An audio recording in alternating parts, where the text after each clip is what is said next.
of Israel. And then we'll go into the Lord's Prayer. That's cool. We good? Con. God, praises. Well, the east for me is facing the laptop. All right. Can you get the credo? Yeah, Deuteronomy 6:4. Right?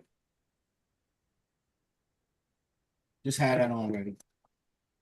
All right, let's face the east. Everybody turn to face the east. Shema, Yasharallah, Yahweh, Ayanah Yahweh, Yahweh, Bachud, Shema, Yasharallah, Yahweh, Ayanah Yahweh, Yahweh, Bachud, Shema, Yasharallah, Yahweh, Ayanah Yahweh, Yahweh, Bachud. Read that real quick. This is the book of Deuteronomy, chapter 6 and verse 4. Go ahead. Hear, O Israel, the Lord our God is one Lord. Okay, come on. Can you bring out the Lord's Prayer, brother? God. This is the Lord's Prayer in Paleo Hebrew. Abanawa, Shabashamayim, Kodash, Chaya, Shamka, Yahweh, Malakovka, Taba'a, Ratazaka, Chaya, Esha, Ba'arataza, Kowa, Chaya, Bashamayim, Natalanawa, Lacham, Chayuam, Wasalachnawa, Chabawafnawa, Tasalachnawa, Chabawafinawa, Wala'a, Tabiainawa, Banasayawan, Abal, Hawashainawa, Mayan, Rai, Kaya, Laka, Hamalakwa, Faha'ala, Watabaraf, Lai Walamyam, Amen. Our Father which art in heaven, hallowed be thy name. Thy kingdom come, thy will be done on earth as it is in heaven. Give us this day our daily bread, and forgive us our debts, and we forgive our debtors, and lead us not into temptation. For thine is the kingdom, and the power, and the glory, forever and ever. Amen. Curse upon the heathens. All praise Yahweh B'Shem Yahushai, Shalak, Rayem, Wa Anashim, Wa Abadium, Wa Haragim, Wa Mashapatium, Al-Kal Adawamium, Wa Gawamium, Wa Ayabiad Noah, Babakasha, Tawada Tawab Ewalam. Amen. We ask Yahweh B'Shem Yahushai, please send death and destruction and wrath and righteous judgment and curses upon the heathens and upon those that trouble the nation of Israel. Tawada Tawab Ewalam. Amen. Wow. Con. Wow. Yashal. Yashal. So, you know, I want everybody to take this lesson kind of seriously because we're going to be going into prophecy somewhat, but this is mainly about the origins of our banking system and why Israel was set up to be a country and why Israel is one day going to be destroyed. Not just prophesied in the Bible, but the elites. You know, the Most High works with the kings of the earth. We all know that. Pursuant to Proverbs, I believe it's 21. The one. Could be wrong about that. But anyway, the Most High is in control. And he wants this place annihilated with great fire. We all know that. So we're going to do some history building up to today. Who's pulling the strings? We all know the strings are being pulled, but who's actually pulling it? So there was a guy named William Guy Carr, right? And he wrote a book. And that book was called Pawns in the Game. Now, who was William Guy Carr? It's interesting because William Guy Carr fought in World War I, World War II. I think those two world wars were like 5 years apart from each other, or 2 years apart. But I think one lasted for 10 years and one lasted for 5 years. So he was pretty old. You know, he was born in the 1800s. He was actually a mercenary for the government, right? And through his handiwork and getting familiar with different diplomatic entities, he was able to tour the world and discover who actually runs the world. And that led to, he was like the first conspiracy theorist when it came to the Rothschild family. Now it's out in the open. Pretty much everybody know who the Rothschild family is, even though they're kind of in hiding right now. But we're going to discover some things about the fake Jews, about the Edomites, and about the Rothschild family, and how wicked they truly are, and how wicked they truly been throughout history. This is not new. Like the Illuminati is nothing new. This goes all the way back. We're not going to go that far back, but this goes all the way as far as the Greeks and the Roman empires, right? They had Illuminati practices, right? But we're not going to stretch that far back. We're going to go around to the 1700s. We're going to start in that time. Now, if we can go back and do another lesson, and we can connect the Colodimus family to Herod, I would love to do that for you. But right now, we're going to go from why Israel was created, why it's going to be destroyed. We're going to follow the money to find the criminals or find the crime, because the love of money is the root of all evil, right? Bring that screenshot up. Bring that screenshot up. And let's read about William Carr. Are you going to read it, or I'm going to have my brother read it? Just a quick, just quick. You can read this real quick. When was he born? June 2nd, 1895. Okay. Let's click on this bio. Where's the bio? William Carr right here. Wikipedia. There we go. The first paragraph. Click that. We're gonna get some information who wrote this book we're about to go into. Start right here, William Carr. William James Guy Carr. Though he the first came to notice with books about his military experience as a submariner, Carr later turned to writing about a vast world conspiracy, which uncovered a lot of the hidden layers of the underground work that goes into the world, like Salakia, that goes around the world. Are y'all able to hear him clearly? Khan. Okay, go ahead. Khan. Go ahead. He was described as the most influential source in creating the American Illuminati demonology. Yeah, demonology, yeah. According to the American folklorist Bell Ellis, right. In the 1950s, he was the leader of the anti-communist National Federation of Christian Laymen of Toronto, Ontario. He was also one of the directors of the Naval Club of Toronto. And when the author turned 64, he and his family found dead in mysterious conditions. Look at that. In mysterious conditions, him and his family were found dead. Go ahead. In mysterious conditions, few years post his last book. His crown work represented by these books, Pawn of the Game and Red Fog Over America. The Red Fog Over America. Well, we're going to get into Pawns of the Game right now. Bring up that Pawns of the Game cover. Right? So the Rothschild family is big for creating the banking system. Right? Way back when Meyer Rothschild, his name was Bauer. We're going to discover that now. Meyer Bauer started a counting house. His father actually started it.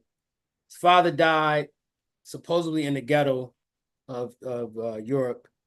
And he, instead of becoming a rabbi, he had to go into the family business. Right? And we're going to get into that right now. Bring that slide up. But first, who knows what usury is? It's written in the scriptures. Who knows what usury is?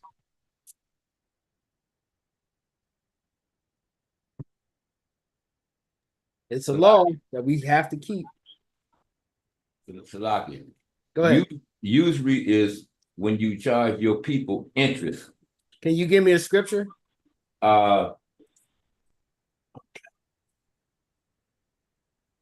Yes. No.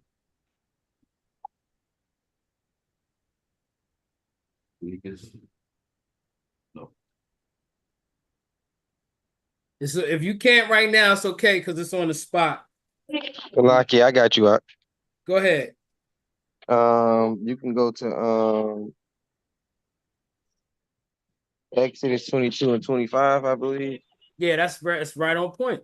Who's talking? Introduce yourself. This HOI Detroit Admiral Israel. Okay, Khan. HOI Detroit in the building. Abner in the building. Khan. Somebody also wrote Deuteronomy 23 and 19. That's very good. 19 and 20. Matter of fact, bring that out. Can we bring out Deuteronomy 19 and 20? Who's my other reader? Who's my other reader? Ashiya King. Ashiya. Can you bring that out? Deuteronomy 23 verse 19. No, Exodus 22 and 25. He called that first. Oh, Khan, King. in All right. Deuteronomy 23 and 19. You Khan. gotta find out what we're not supposed to do with money, right? We're gonna find out what we're supposed to do and what we're not supposed to do with the money, right? Go ahead. Khan, this is the book of Exodus, chapter 22, verse 25. When everybody have it, say Khan. God. Khan. If thou lend money to any of my people that is poor by thee, thou shalt not be to him as a usurer, neither shalt thou lay upon him usury. All right, go to Deuteronomy 23 and 29. Bring that out, Dawad. Dawad's gonna read it. He already got it. 23:19. This is the book of Deuteronomy, chapter 23 and verse 19. Bring it out. Thou Oh, shalt Salakia. You're supposed to say when everybody has it. say Khan. Khan.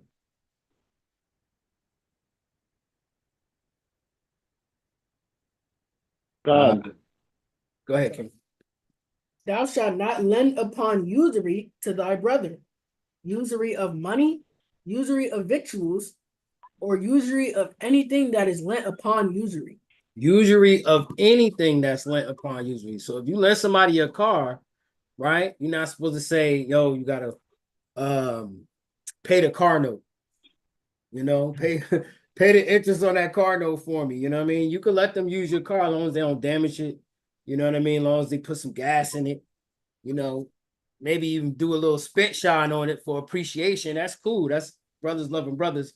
But the man ain't supposed to be in debt for the next week because you lent him your car one day. Right? Keep going. Hey, Shalaki King. Go ahead. Just wanted to give a more clear definition of usury.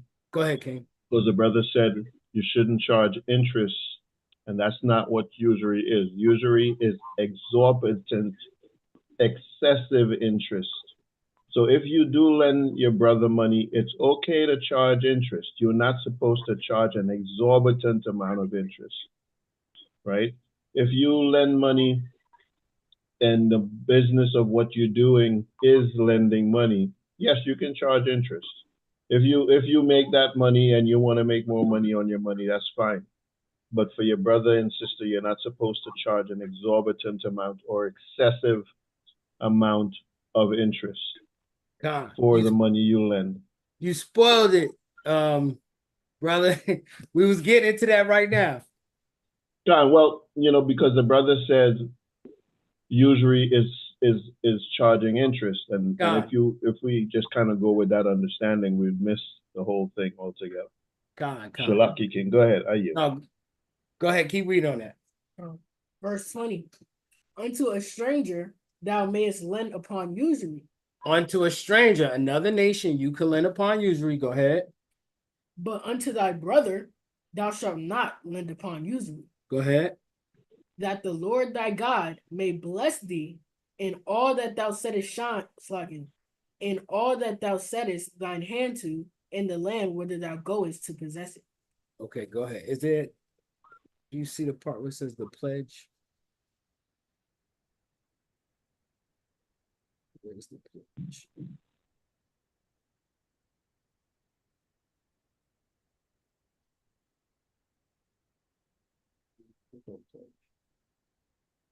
Look up, what's the scripture where it says you should not keep his pledge overnight?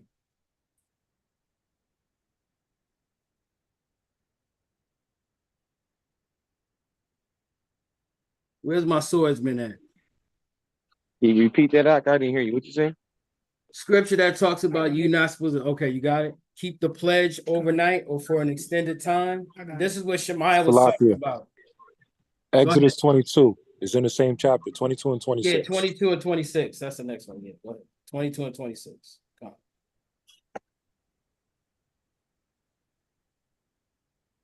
on. Whoever got it, call it and read it. You got it? Yeah, this is the book of Exodus, chapter 22 and verse 26. When everybody has it, say Khan. Khan. Khan. Go ahead. If thou at all take thy neighbor's raiment to pledge, thou shalt deliver it unto him by that the sun goeth down. Right? If you take his raiment to pledge, so if you lend him something or he owes you money and you take that raiment to pledge, what you supposed to do with it? Go ahead. Thou shalt deliver it unto him by that the sun goeth down. Go ahead. Why? For that is his covering only. It is his raiment for his skin. Wherein shall he sleep? And it shall come to pass, when he crieth unto me, that I will hear, for I am gracious. Right. So when your brother owes you something, you could take a pledge, but you still have to let him use the pledge, right? Especially if he's a poor man, right? You don't take his pledge and go, oh, well, it's mine for now until you pay me the money back. Yes, he still owes you that money. Yes, you can collect interest from him, like Shemaiah beautifully, eloquently said, a modest amount. These banks, which we're going to discover, these entities that pay like credit cards, that charge interest, banks, car loans, it's triple the amount, right? It's what we could do to the Goyim, right? We could charge them outrageous interest. We could say, oh, you need $100? I need $1,000 back. And that's all legal in the law. But for your brother, you can't do that. Even if he goes to work in your house, you can't mistreat him, you can't beat him. You can't, oh, let me get that. Every time you see him, you just sticking your hand in his pocket, taking out all his money. You can't do that, right? Keep going on that. Is that it on that? Is there any more meat on that script? You sure? Good call. All right, jump to. Hey, Shalaki King. Go ahead. And that's a great point as well. And this is one of the things you see the Amaleks do, because you obviously you're going to go into that as well.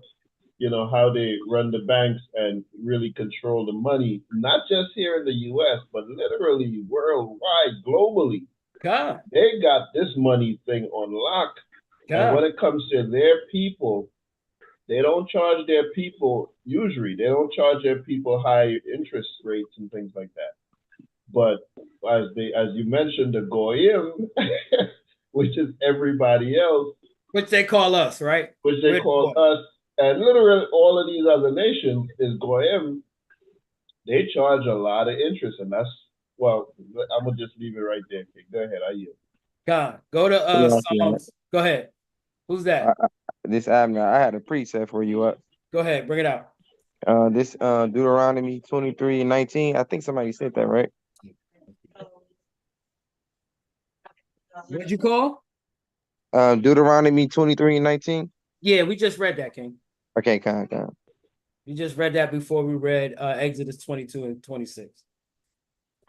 Psalms 15 and 5. When everybody has it, say con. When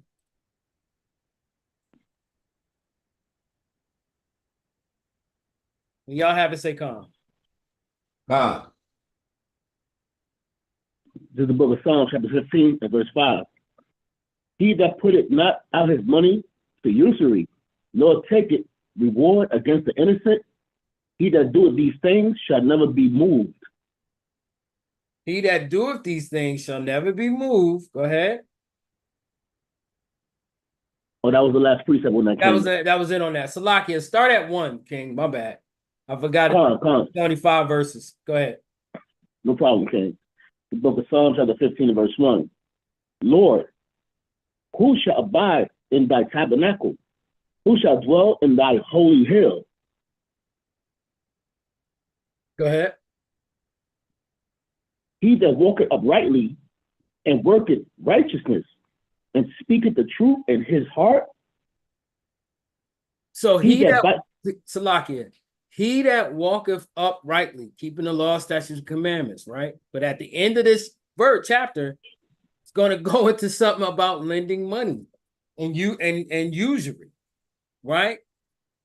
Not charging somebody mass amounts of interest or having them owe you forever. That's righteous. That's not being wicked. That's not being unjust. That's not being unfair, right? That's walking in love for your brother and your sister. Go ahead. Verse 4. Slakia. Yeah, verse 4. And those eyes, a vile person is contempt. Is contempt. But he honoreth them that fear the Lord. He that sweareth to his own hurt, and changeth not. Go ahead. He that putteth not out his money to usury, nor taketh reward against the innocent. He that doeth these things shall never be moved. Nor he that takes reward against the innocent. You're going to find that a lot of bribery goes on, right? When you're dealing in money. Everybody wants a come up. Everybody wants the inside control, right? You supposedly the white man will lock you up for inside trading, right? What's inside trading is when you know information about a company you're not supposed to know. So you'll have companies that'll send employees that works for like JP Morgan Chase, and they'll go to work at Bank of America just to tell JP Morgan Chase what Bank of America is doing so the higher ups can invest, right? You can go to jail for that. But people, you know, the white man, he has it set up so even if you do get caught and you go to jail, they take care of your family for the rest of your life. If they do that, you know what I mean? Supposedly they do that, but I think they forget about him and we don't need this guy, so they can throw him in jail. We got the information, we're paid. I think that's how Esau gets down. But you have people in Wall Street that do stuff like this. In the 80s, there was a famous movie called Wall Street, right? Who was the actor? The white guy. Not the one with Leonardo DiCaprio. Salakia King. That's the actor name is the lead actor is Michael Douglas. Michael Douglas and Charlie Sheen. Gone. Salakia for cutting you off. Yeah. Charlie Sheen, Michael Douglas. Go ahead. What are you saying? Yeah, that was it.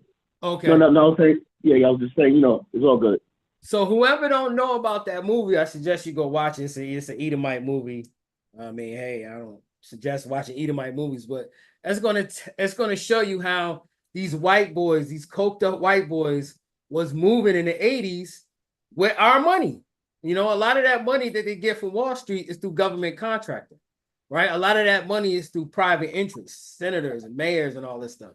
And they allow these rich people or these conglomerates to trade this money on Wall Street. They actually help them with this process, right? We won't get into what Trump did because he was a big Wall Street guy, but they actually help these companies defraud us of our money all the time. It's done all the time, and it's all legal, right? Because if you lose $1 billion on Wall Street, you don't go to jail, right? You might even get a bonus, right, from the company once the government funds that company again, right? Like AIG, right? That's what happened in 2008 with Obama.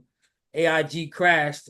We, the so-called the American public, had to fund AIG, and that's why everybody's stocks crashed, right? Because AIG is an insurance company that went bellied up, right? And we had to bail them out with so-called our money, right?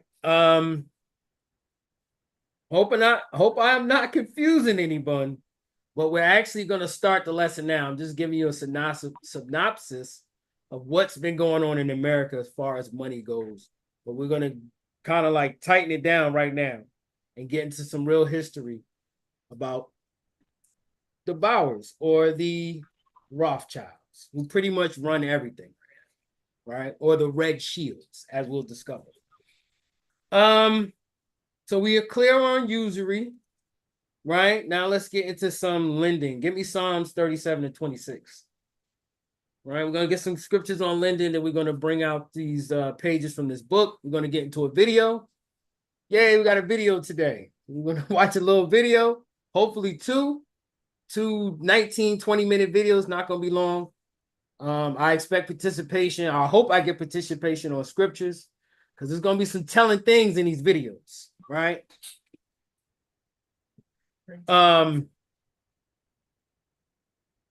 Yeah, go ahead, bring that out, King. This is the book. My son's gonna read it, King. Salakia. Come. Gotta ask. It's the book of Psalms, 37, verse 26. So everybody has it. Say calm. Everybody say calm. Go ahead. Don't forget to do that. He is ever merciful and lendeth, and his seed is blessed.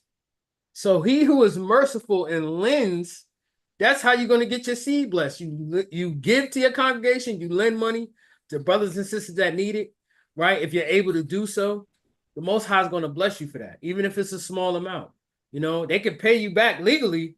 In our law, they got 7 years to pay you back. You know what I'm saying? And if they can't pay you back, you just ain't getting paid back. You know, you can go work in a house. You know, they could try to work off the debt, but if the debt's too high, 7 years go by, they ain't got to pay that debt off.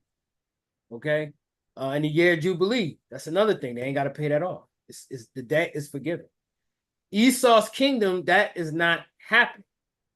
You're going to always owe it. Student loans, you'll always owe that money. Matter of fact, if you don't pay your student loans, your children owe them. That's how Esau gets down. Right? Go ahead. Continue on that. Verse 27. Depart from evil. Do what? Depart from evil. Go ahead. And do good. And do good. Lend to your brothers. Lend your time. Lend your ear. Lend your money. Lend your garment. You know, lend your armband. Lend your staff. Lend to your brothers. Lend to your sisters. Right? Give them time. Teach them something. You're lending. Right? You're giving them something that they can't afford right now. That's what a lend is. Right? Doesn't necessarily have to be something they always pay back, so to speak. You can forgive the lend. Oh, yeah, I don't need that back. Right? But I'm going to lend my time. I'm going to give my substance for my brother. Go ahead. And do good and dwell forevermore. And dwell forevermore. Let me get Sirach 20 and 15. You can get that, Yasha. Sirach 20 and 15. And you get me 29 and 10 and 1.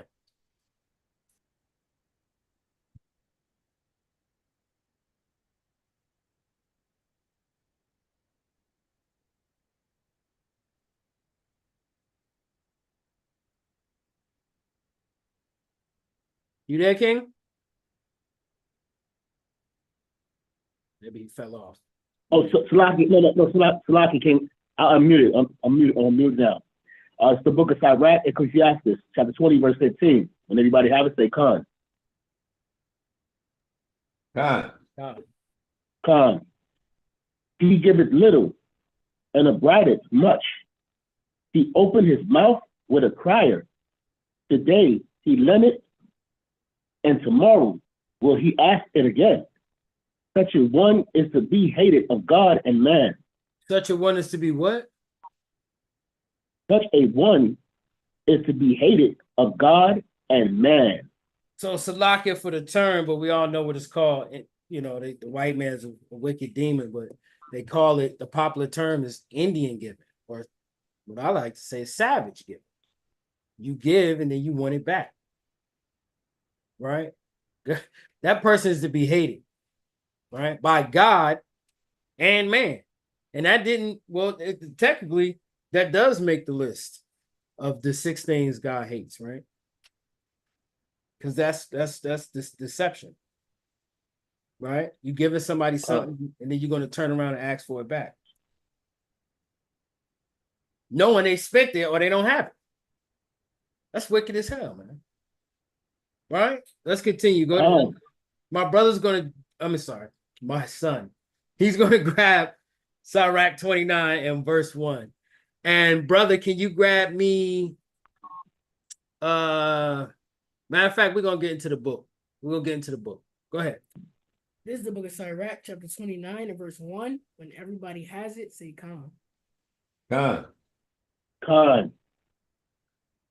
He that is merciful will lend unto his neighbor. He that is merciful is going to give unto his neighbor, right? Go ahead. And he that strengtheneth his hand keepeth the commandments. And he that strengtheneth his hand keepeth the commandments, right? Don't be a sucker with lending, right? Keep the commandments, but don't be a sucker with lending, right? Go ahead. Lend to thy neighbor in time of his need. Lend to thy neighbor in time of his need. Remember when I said don't be a sucker with lending? You got to know who you're doing good to, right? Maybe it's not always a good idea to lend to the person who just comes to, hey, I need $50. And maybe it is, but maybe you heard something in the community. This person's going through this. This person's going through that. Now you know that person needs help, and they can use a loan, right? They can use some help with some time or some babysitting or some whatever. They got some garments they need sewn, and they don't have nobody in the area to help them with that. You're going to lend your time, your expertise to help someone. Go ahead. And pay thou thy neighbor again in due season. And pay your neighbor again in due season. Go ahead. Keep thy word. Keep thy what? Keep thy word. Keep thy word. Don't be a damn savage giver. Oh, I'm going to give it to you. You know, it's all good, King. I'm going to let you rock out with this for the next few months. You know what I'm saying? And then you turn around and nah, I'm good. I need that back right now. I need that back right now. Keep your word, Israel. Go ahead. And deal faithfully with him. And deal what? And deal faithfully with him. And deal faithfully with him. The rich don't deal faithfully with us, right? They'll faithfully use us. They'll faithfully subjugate us, marginalize us, and oppress us. They'll do that with greater faith than most Hebrew Israelites have. You understand? They'll do that with extreme faith. Go ahead. And thou shalt always find the thing that is necessary for thee. And when you do that, when you keep that faith, you're going to always find the necessary thing. You know, I'm not rich. You know, I'm not even going to confess to say I used to be, but I was damn near well on the way. You understand? But there were requirements that I wasn't willing to fulfill. You understand? Just be faithful, man. Be faithful that God is going to always have something for you when you let something go, right? You might let a piece of substance go from your hand, but remember whose hand you're in. You understand? The Most High always has you in his hand. If you're an Israelite and you believe it, and you have faith in Yahushua, right? By Shema Mashak Yahushua, he's going to keep you in his hand. He's going to know what you need at all times. And he saw what you did for that guy. He saw what you did for that old lady. He saw what you did for them little kids. He saw it, and you might not have it in front of you right now, but the faithful and the merciful God is going to always provide for you. And it might not always be the way you want it. So you got to always have an open mind and a faithful heart and a faithful mind that the Most High is going to bless you. Not because you did good. I did something good, so now I need $1 billion. No, that's not how it works. But the Most High will sustain you. You know what I'm saying? Just like it talks about honoring your mother and father, right? When you go into Sirach, we don't got to get it. When you go into Sirach chapter 3, it talks about how the honor of your mother and father defends you against a lot of issues. I'm paraphrasing. But the Most High is going to fight for you when you're dead wrong just because you honored your mother and father, right? He's going to still look out for you like he looked out for David, right? Like he looked out for all of his prophets, right? Let's get into the book. So this is Pawns in the Game, right? My brother, my elder, my friend, my colleague at one point, he lent me this book. I took some pictures of the parts of the book I needed. I actually don't own the book, but the book is within, I can get it if I needed it. So I got it and I took some pictures, and we're going to present some information about end time prophecy that's written in this book. We're going to present some information about how the Rothschild family got started and how it's been a journey with this wicked, excuse my language, with this wicked behind fake Israelite family, right? And how much drama and craziness they cause on the earth. All right, where's that at? Right there, Salakia. All right, bring that up. So this is Pawns in the Game, like we just read about, William Guy Carr, right? He's the writer. This is one of the many covers. You can go get it. But this edition is actually one of the closest ones to the first edition. So I know they change when you go from the different editions, they change certain things around. So if you do find yourself purchasing this book and you screenshot some of these pages I'm about to present to you now, cross-reference them. See it, if you can go to Barnes and Noble. I don't think they have it on the shelf anymore. But if you can't get a copy or see a physical copy, do that before you buy it. Because you might be flim-flam, shim-sham. Cash rules everything around me. Cream, get the money. Dollar bill, y'all. Now we're about to get into it. We're going to find out why the Wu-Tang Clan was singing that song. Right? What's the first one? What's the first slide I want? Let me start with that one. Yeah, start with that one. Can y'all see that? Y'all see my screen? Fine. Con. Okay, come on. Start in the middle of the page. I'm gonna have my son read this, King. Start in the middle of the page.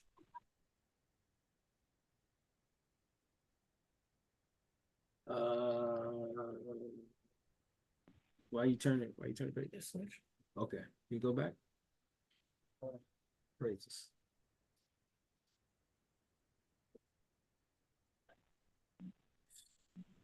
Start where it says in succeeding chapters.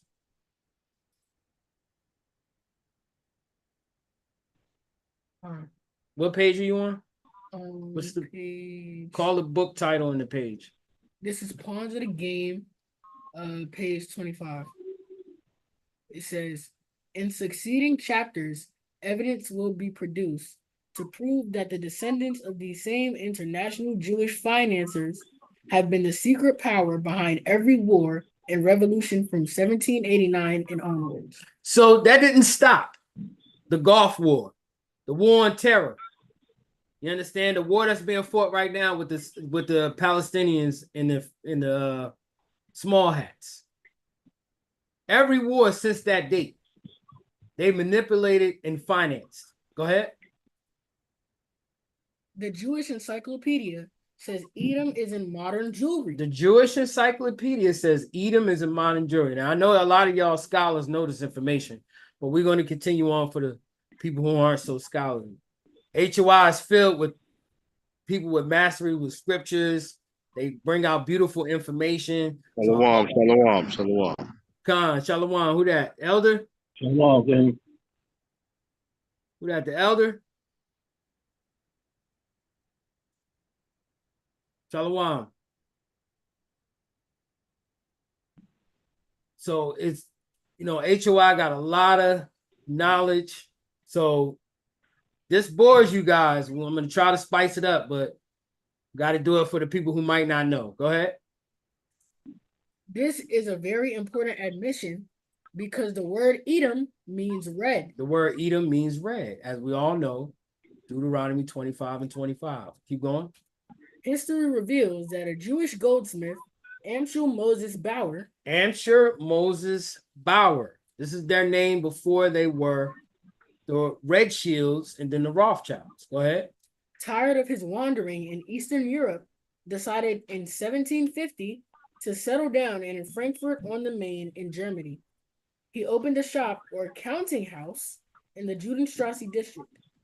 Over the door of his shop, he placed as a sign of business a red shield. A what? A red shield. So he placed as a sign of business of this counting house a red shield. Go ahead. It is of the greatest importance to remember that the Jews in Eastern Europe who belonged to the revolutionary movement based on terrorism. Based on what? Based on terrorism. So the Jews were kind of like the first terrorists in Eastern Europe, man. They used to take stuff over, robbery, terrorism, assaults, murders. They were like the first mob family. And they were mobsters, right, during the Prohibition days, right? They were the early mobsters. So all these Biggie Smalls and Frank White and all this crap, they're talking about the Jews, the fake Jews, so-called small hats, excuse me. that were terrorizing our people and the other whites, so-called, during the Prohibition days. Those were the gangsters, right? Keep going. So this is where they got it from. That Khan, gangster. Shalaki, that is me. Khan, all praise. Okay, Khan, Elder. Shalom. Shalom. Yeah, those are the gangsters. You're right about that. Khan. Keep going. Keep going on that. Had also adopted the red flag as their emblem because it represented blood. All right, Kings. Let me get that famous scripture, Ezekiel 35:5. No, let the brother get it. Ezekiel 35:5, King. Khan, King. This is the book of Ezekiel chapter 35, verse 5. When everybody have it, say Khan. You're going to read that again. Khan. Ezekiel chapter 35, Khan. Ezekiel chapter 35, verse 5. Because thou hast had a perpetual hatred and hast shed the blood of the children of Israel by the force of the sword in the time of their calamity, in the time that their iniquity had an end. Keep going. Therefore, as I live, saith the Lord God, I will prepare thee unto blood, and blood shall pursue thee. Since thou hast not hated blood, Since even blood. Salakia, since thou hast not hated blood. Here's the proof. Read that again. Had also adopted the red flag as their emblem because it represented blood. It represented what? Blood. Read that, King. Khan. Thou hast Therefore, that thou hast not hated blood, even blood shall pursue thee. Go ahead. Stop right there. Stop right there, King. All right. Jump down to where it talks about his father. And if y'all can screenshot this in well, better yet, buy the book. Just buy the book. Go ahead. Amschel Moses Bauer had a son born in 1743, and he named him Amschel Mayer Bauer. Amschel what? Amschel Mayer Bauer. Go ahead. The father died in 1754 when his son was only 11 years of age. The boy had shown a great ability and extraordinary intelligence, and his father had taught him everything possible about the rudimentary principles of the money lending business. So this is what's being taught to the Jews, the Jewish children today. A lot of Edomites teach their children about financial literacy. This is one aspect in our community that we lack, right? We don't own the hip hop. We don't own blues. We don't own rhythm and blues because we don't know. Some of us do know, but the majority of us do not know financial education. We don't care for it. We don't want to know. We say it's too hard. It's actually not. But children are being taught this for hundreds and hundreds of years at a very collegiate level at a very young age. This is something they have to know before they leave the house. Financial literacy is something they have to know. I repeat that. They teach in the schools, private schools, public schools, where the majority is white. They don't teach that to our children. That's the one aspect of the American experience the white man knew to keep away from us. He doesn't even teach it in his colleges. So those economist degrees, that has nothing to do with making money. They do not teach you the formalities of making change in college. That's not going to happen. You learn how to do a career. You learn how to teach. That's it. You do not know the intricacies of making money. And then we're not going to read about those today because I said I don't know the intricacies of that as well. I have basic understanding, but it takes a lot of capital and it takes our nation sticking together. And because our nation is famous for not sticking together, that contributes to my lack of knowledge and knowing financial literacy. Right? I can probably be some goddamn, God forbid, excuse me, but be some damn, I don't even want to say it, apprentice. Let me just say that to some wealthy Jewish man. And he'll just probably use and abuse me before he teaches me anything about financial literacy across the world. Right? Learning how to trade stocks, flipping homes. That's little money. That's hood rich money. That's not big. That's not billions flipping billions and trillions of dollars. That's not moving, megatons of weight. where you do one transaction and you never have to work for the rest of your life. That's the type of money that we're gonna get into with this family and how it led to a lot of criminal activities to that. But go ahead, keep reading. It had been the father's intention to have his son trained as a rabbi, but death intervened. A few years later, after his father's death, Amschel Mayer Bauer was employed by the Oppenheimer Bank. Oppenheimer what? Oppenheimer Bank. Anybody know who the Oppenheimer family is?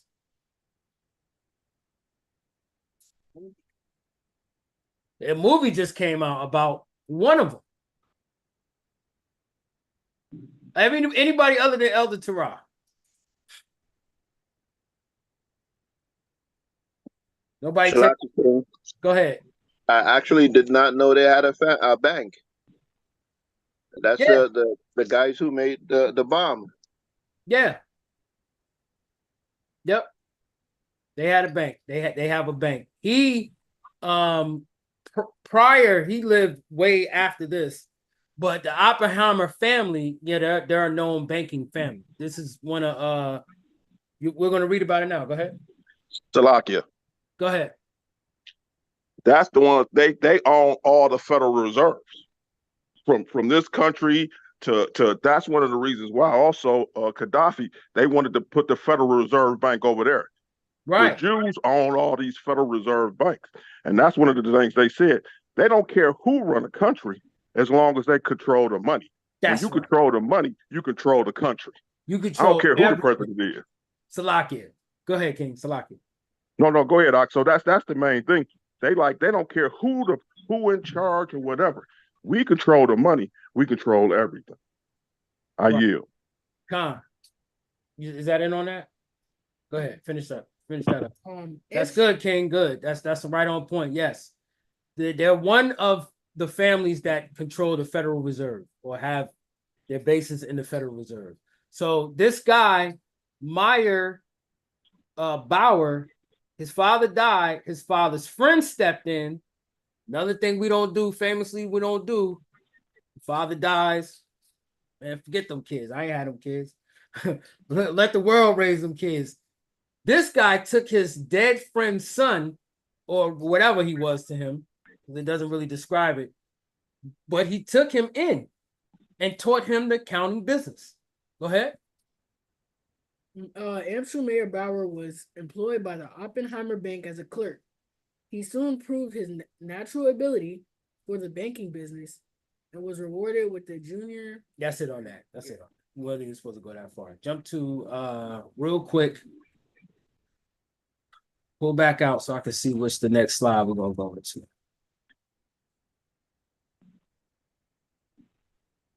I can't move that. Let me see. Go right here. Click, open that. Let me see what that is. Yeah, just read the pink part before we go into this quick video. This is once again Pawns of the Game. Page 11. It says today the term Jew is used very loosely to define people who have at one time or another embraced the Jewish faith. Many of these are not actually Semitic in racial origin. A great number of people who accepted the Jewish faith are descendants of the Herodians, who were Idumeans of Turkish and Mongol blood. Right. And where did he get wrong? What did he get wrong? Can anybody tell me?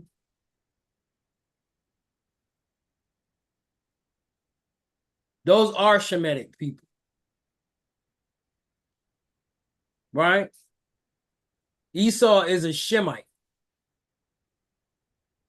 He's not Japhetic. He's writing from the perspective of the white man being Japhetic. The same arguments we have today, they had back then. The white man's from Japheth. He's not from Shem. No, Esau's from Shem. The Idumeans were from Edom. All right, keep going. Of the Herodians who are Idumeans of Turkish and Mongol blood. Right, not the Mongol part. Well, yeah, the Mongols are Shemites too. Salakia, go ahead. They are actually Edomites. They are actually what? They are actually Edomites. Keep going on that. The important fact to remember is that among the Jewish leaders, in exactly the same way as among the Aryan leaders, there has always been a. Yeah, it cuts off. Read this last part right here, Salakia. Read this. This is what I wanted right here, Salakia. It says, see Jewish Encyclopedia, Volume 5, page 41, 1925. It states, Edom is in modern Jewry. Edom is in what? Edom is in modern Jewry. Go ahead. Also, Professor Lothrop Stoddard, the eminent anthologist, states, the Jews' own records admit that 82% of those who subscribe to the political Zionist movement are Ashkenazis. Are what? Are Ashkenazis. 82% of them prescribe that they say they are Jews are Ashkenazi Jews, right? Or Amalek. Go ahead. So-called Jews, but not Semitic. But not Shemitic, because once again they're going on the point that Esau is from, or the Idumean Empire are from the Japhet Empire or the Japhet line. Okay. Come out of this. Let's watch this short little video, and then we're going to go back into this book. All right. Matter of fact, I don't want to spoil it. I don't want to spoil it. Go ahead. Video? Yeah, go to the video. All right. So we're gonna watch this short video. It's like 19 minutes. Please bear with us. You know what I mean? It's gonna be a lot of Edomite situations, a lot of Edomite stuff we probably don't want to see. But please stomach it so we can get the edification of what these people have been doing. I had my son read the book because the video does not go into everything that the book portrays. There's going to be also an article involved, and that doesn't even go into everything the book portrays. Like I said, William Carr, he went all over Europe with diplomats. He was in World War I, World War II. He had the secret knowledge, and he wrote it down. That's what basically happened. That's why we have this book, and they're calling it a conspiracy. And that's why his family was killed mysteriously. Go ahead. Backroom deal. Hey, can y'all hear this? Betrayal and a war that's lasted almost 100 years. Can y'all hear that? This is what happened. Everybody can hear it? Come. All praises. Real quick, stop. Betrayal. If you hear something and you're promoted to bring a scripture, I suggest you do so. I strongly suggest you do so because I'm looking for people to catch certain things in this video that's going to pop their brain open and say, dang, there it is right there. It's a scripture. Go ahead. Bring it out. Backroom deals, betrayal, and a war that's lasted almost 100 years. This is what happened when the richest family in the world decided to create their own country. In 1917, the Rothschilds, the trillion-dollar family that invented modern-day banking, used their money, power, and influence to strike a secret deal with the British government. That deal eventually led to the creation of the country of Israel. But what makes this story more bizarre is the crazy personality of the man who orchestrated this deal, Lord Walter Rothschild. Walter Rothschild was an enigmatic mega-billionaire with so much money that instead of using horses to pull his carriage, he imported zebras from Africa just to show off. This same billionaire... For day one, I wanted to find a writer-director that would come up with something totally unique. And so we found Michael Cernoski. Slaki, that wasn't part of the video. Super weird hobby. That was just a commercial, y'all. And anybody who just came in, we're going over the Rothschilds, a video about the Rothschild family, how they created Israel and their banking systems. Of gathering insects and bugs, eventually amassing over 1 million butterflies, moths, and other insects. The Jews are some of the most intelligent, industrious people in the world. That's a damn lie. Go ahead. Oh, sorry. However, For years, the millions of Jews scattered around Europe had been trying to secure a large piece of land to start the country of Israel. But no matter how hard they tried, they got nothing.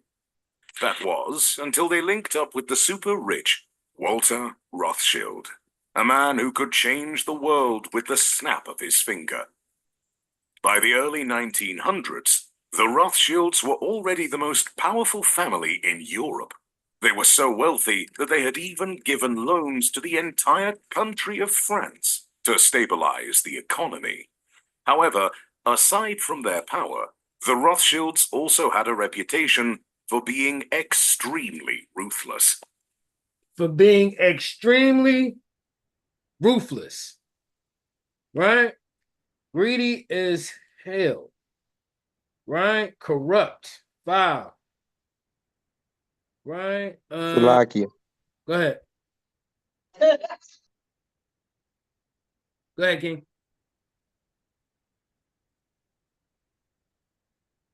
Yeah, I was gonna say John 10:10 is what came to my mind when I heard that. Bring it out.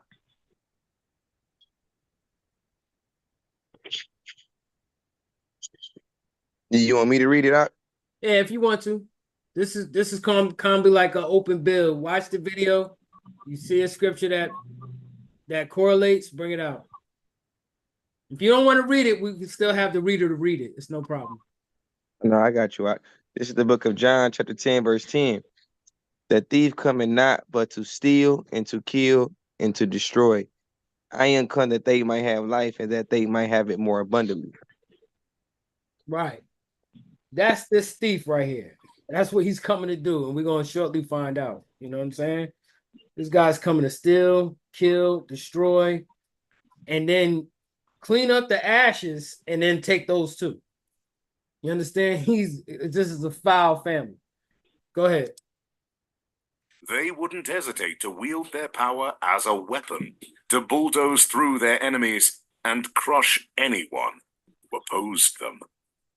If the Rothschilds wanted something, they better get it. See how they taking these family photos? These ain't friends. This is family. They had a lot of inbreeding with the Rothschilds. You understand? They slept with their cousins, first cousins, second cousins, sisters, stuff like that. But they kind of like really kept it in the family, right? We're going to read an article about them when it comes to the father and his 5 sons, right? And how they influenced a lot of Europe, France, the Dutch, the Portuguese, and I believe the Spanish empires. Go ahead. Or they'd be held to pay. Walter Rothschild made the calls he needed to make, pulled the strings he needed to pull, and in 1917, the British government sent Walter an official letter promising to do everything within that. Now we're going to shortly find out what that letter is, but who can guess what this letter is talking about? What is this letter he got in 1917? Salakia, wasn't that the we went over this a long time ago. Starts with a B. It was like that. It was like that declaration of the like where they came together and they joined together and said Ariel told me about it too. I know I forgot the name of it, but it was basically like, what is it called? The Blefferad something or Belfort Declaration. Yeah, there we go. Con. So you there. I'm gonna go ahead and continue. Let's find out what this was. Their power to provide land for the creation of Israel. That letter redesigned the map of the world. And if you need proof, we have a copy of that letter. Go ahead. What do you know? If you go ahead, read it. My son want to read this to y'all. It says, "Dear Lords Rothschild, I have much pleasure in conveying to you, on behalf of His Majesty's government, the following declaration of sympathy with Jewish Zionist aspirations, which has been submitted to and approved by the Cabinet. His Majesty's government view with favor the establishment in Palestine of a national home for the Jewish people, and will use their best endeavors to facilitate the achievement of this object, it being clearly understood that nothing shall be done which may prejudice the civil and religious rights of existing non-Jewish communities in Palestine, Which was an absolute lie. Go ahead. or the rights and political status enjoyed by Jews in any other country. I should be grateful if you would bring this declaration to the knowledge of the Zionist Federation. Go ahead.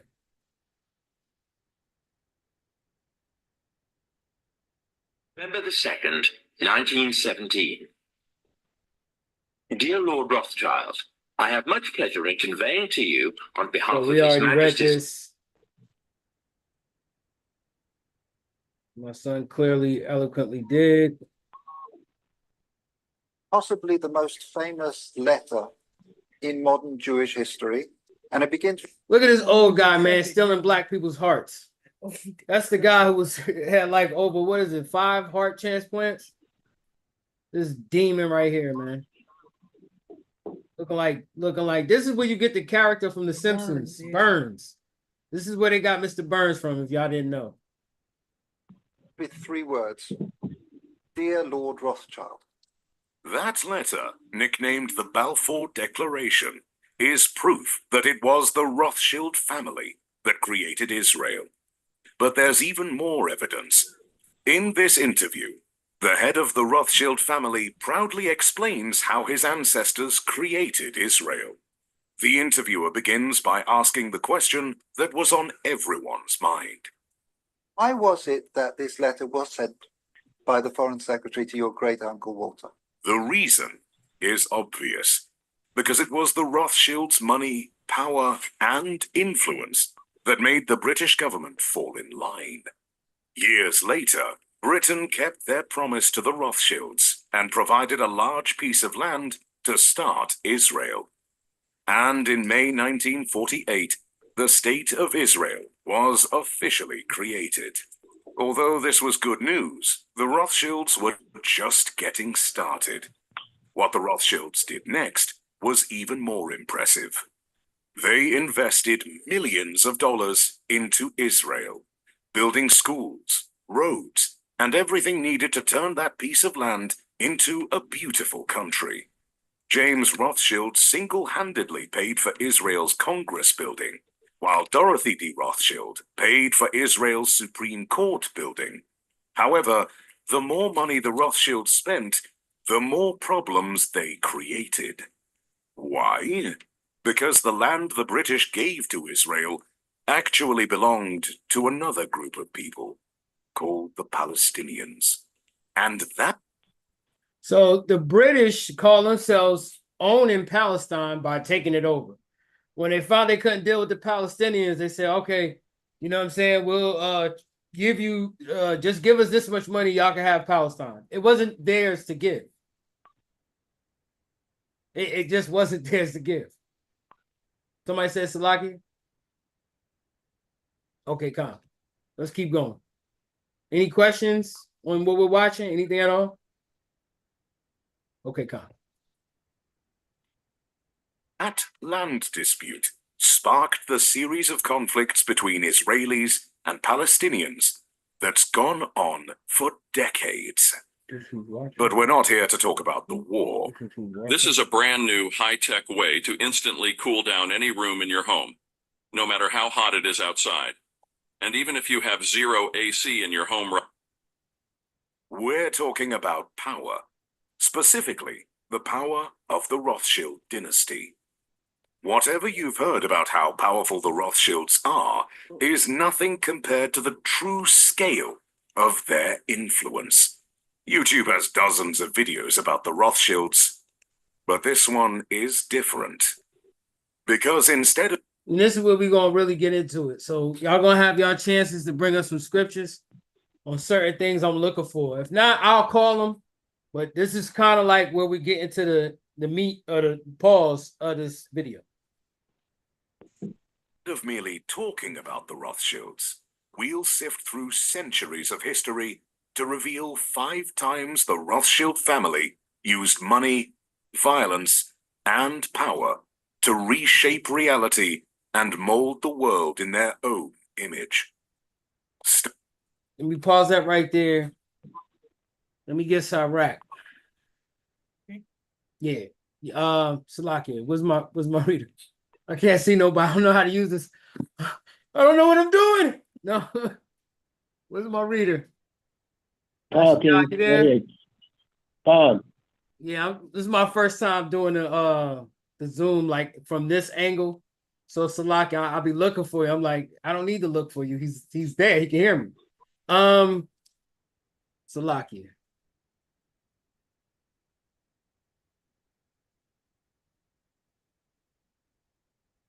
Phone's about to die. Let me see what I want. Let me see what I want. Let me get. Gimme.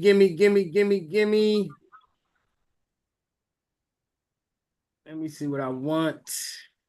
Dang. Sirach 10 and 7. Sirach 10 and 8. Con. This is the book of Sirach, Ecclesiastes, chapter 10 and verse 8. When everybody have it, say con. Con. Con. Because of unrighteous dealings, injuries, and riches got by deceit, the kingdom is translated from one people to another. Please read that again. Con, King. Sirach, Ecclesiastes, chapter 10 and verse 8. Because of unrighteous dealings, injuries, and riches got by deceit, the kingdom is translated from one people to another. Right? Because of unrighteous dealings, man. Right? All the wicked, unrighteous vices that the white man comes up with, man, it's disgusting. And we don't have time to go through them all, but the list is beyond long. You can't even use that clarifying word. We have to come up with something else. It's too much to handle. When you really get into the bones of the sickness of the white man, it's too much to handle. Right? I can't even read certain books that's put out about these people. I just refuse to do it. I stay ignorant on it because I don't want to go out and start hurting white people all of a sudden. But it's bad. It's extremely horrifying and bad. Right? But the scriptures sum it up clear, man. Because of unrighteous dealings, injuries, right? They're violent, man. These are the real gangsters right here. Right? The Bloods and the Crips ain't got nothing on these guys, man. They've blown up, terrorized, mass murdered, lied, got people wiped off the map, man, for just some dirty ass money, excuse my language, with their faces printed on it. With Blanco, with the white man's face printed on it. Right? The ugliest big head cats that you could find. People worship this crap. To the point where they're willing to kill their own brother over it. Kill their own sister over it. Right? Hold people hostage. Do unspeakable things for some damn wicked money, man. A system that this guy's family helped set up. Right? Let's continue. Starting with the time when the Rothschilds invented the banking industry that we have today. And the way they did it is more brutal than you can imagine. The Rothschilds didn't get into banking because they wanted to make the world a better place. They did it because they wanted power. And this thirst for power started in 1744 with Mayer Amschel Rothschild. That's who we was just reading about. Mayer Amschel Rothschild. Before he was Rothschild, he was a Bauer. They changed their name because of the red shield displayed over the door, over the counting house. From a young age, Mayer lived by the code that money is power. But even though he needed money to get power, Mayer was born to a middle-income family living in the ghettos of Frankfurt. However, Mayer had a plan to go from rags to riches. As a young man, he began a money-lending business. He started with a small amount and gradually grew his capital. Though this sounds pretty straightforward, the big problem with money lending is that people sometimes don't pay back what they borrow. But Mayer was a hard man, and he did whatever was necessary to get his loans paid with interest. Even from a young age, he developed a reputation as someone you shouldn't mess with. Mayer also maneuvered himself to become the No, you can go ahead. personal banker of members of the German royal family. Over time, Mayer's small money lending and exchange business ballooned into a successful financial institution. But despite all his success, Mayer knew that there was one enemy that could destroy everything he had. One enemy that could destroy everything he built. Right? We can continue on, but I want to see who's got their thinking caps on. What's the one enemy all man has that you really can't get away from? That you can't buy, you can't trade, you can't sell. What's that one enemy? It's not an enemy, but it's an enemy to the devil. It's an enemy to the white man, especially him. Anybody? It's okay. I know this is going to jog y'all brains right here. Had built, and that enemy was time. As Mayer grew old, he taught his financial skills to his enemy is time. What's the scripture I'm thinking of? Revelation chapter 12. Right? That enemy is time.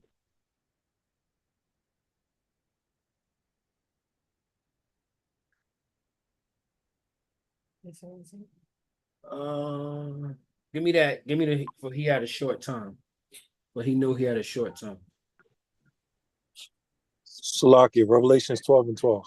12 and 12. Con. I got it. I was actually letting my son get it. I ain't want to. I do that for him. I do that. Yeah. This is the book of Revelation, chapter 12 and verse 12. When everybody has it, say con. Con. Con.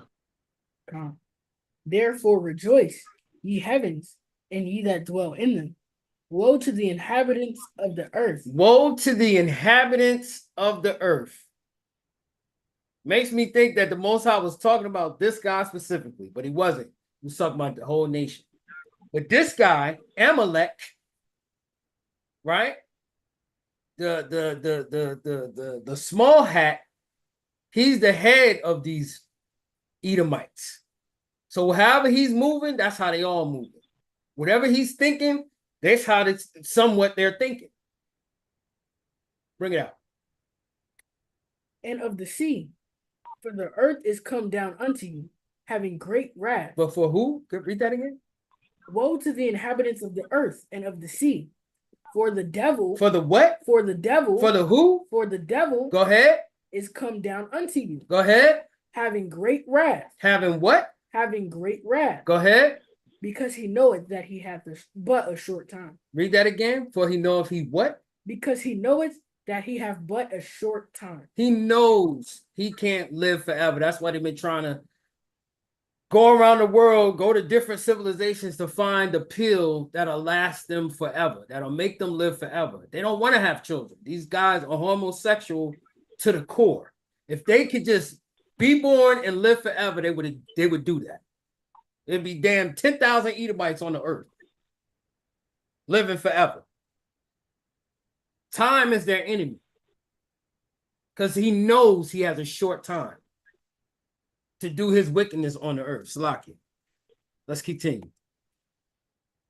His 5 sons.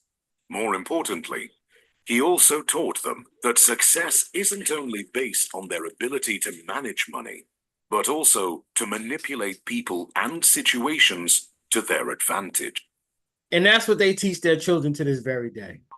It's not about how much money you have or how much skill you have. It's who you know and who you can manipulate. That's how Wall Street is run.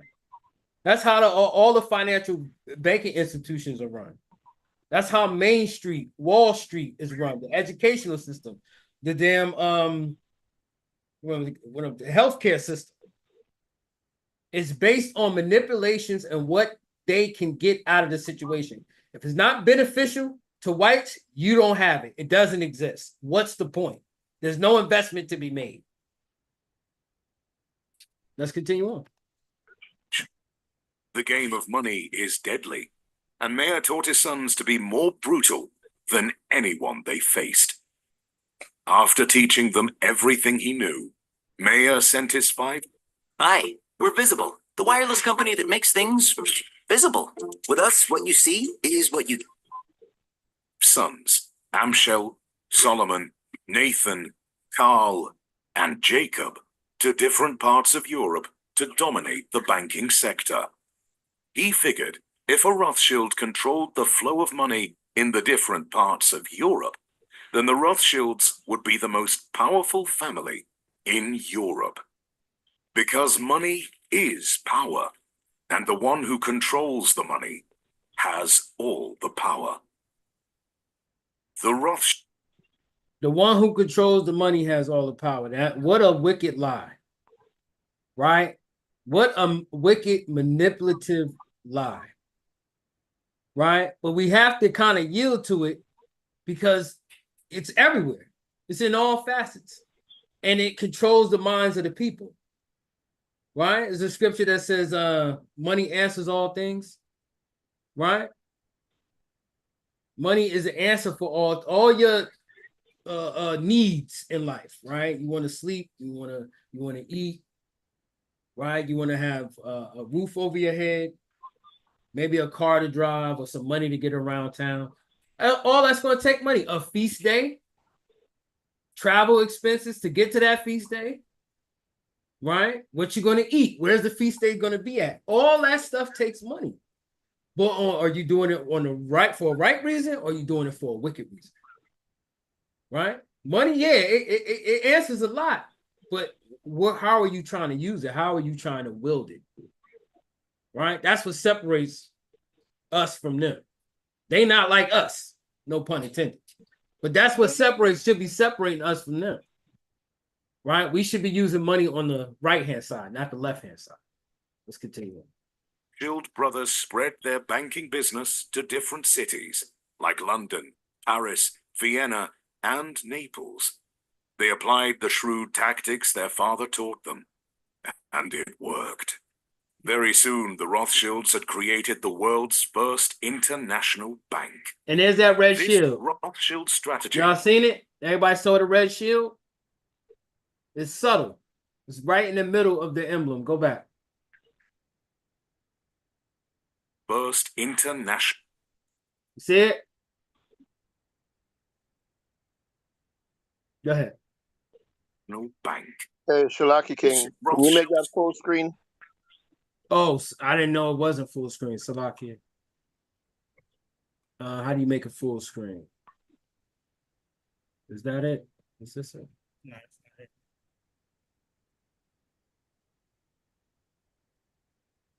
Salakia, this whole time it was a little screen? Khan. Oh my God. I'm sorry, guys. I thought it looked full screen on my side. I'm so sorry.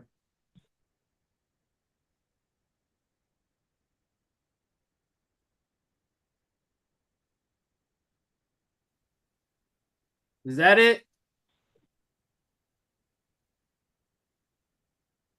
Is it full screen now? Khan, actually it was on my side. Go ahead, it's full screen. Oh, okay, Khan. Salaki. No. Just leave it the way it is. Here, Khan. Good play. Strategy created the blueprint for how banks open international branches today. International banks exist because the Rothschilds did it first. But they had more banking moves in store. The Rothschilds also invented the concept of using government bonds to raise money for the government. So, I won't even get into that. But basically, a bond is when you lend money to your state or your government, and they give you back what's called a treasury bond. That bond is supposed to be good as long as the state or the federal government is in play, meaning as you can always cash those bonds in. But guess who's backing the bonds, really? It's the Rothschilds. Go ahead. As they controlled more and more money, the Rothschilds became more and more powerful than entire governments. Years later, when countries wanted to set up central banks, guess who they called? The Rothschilds.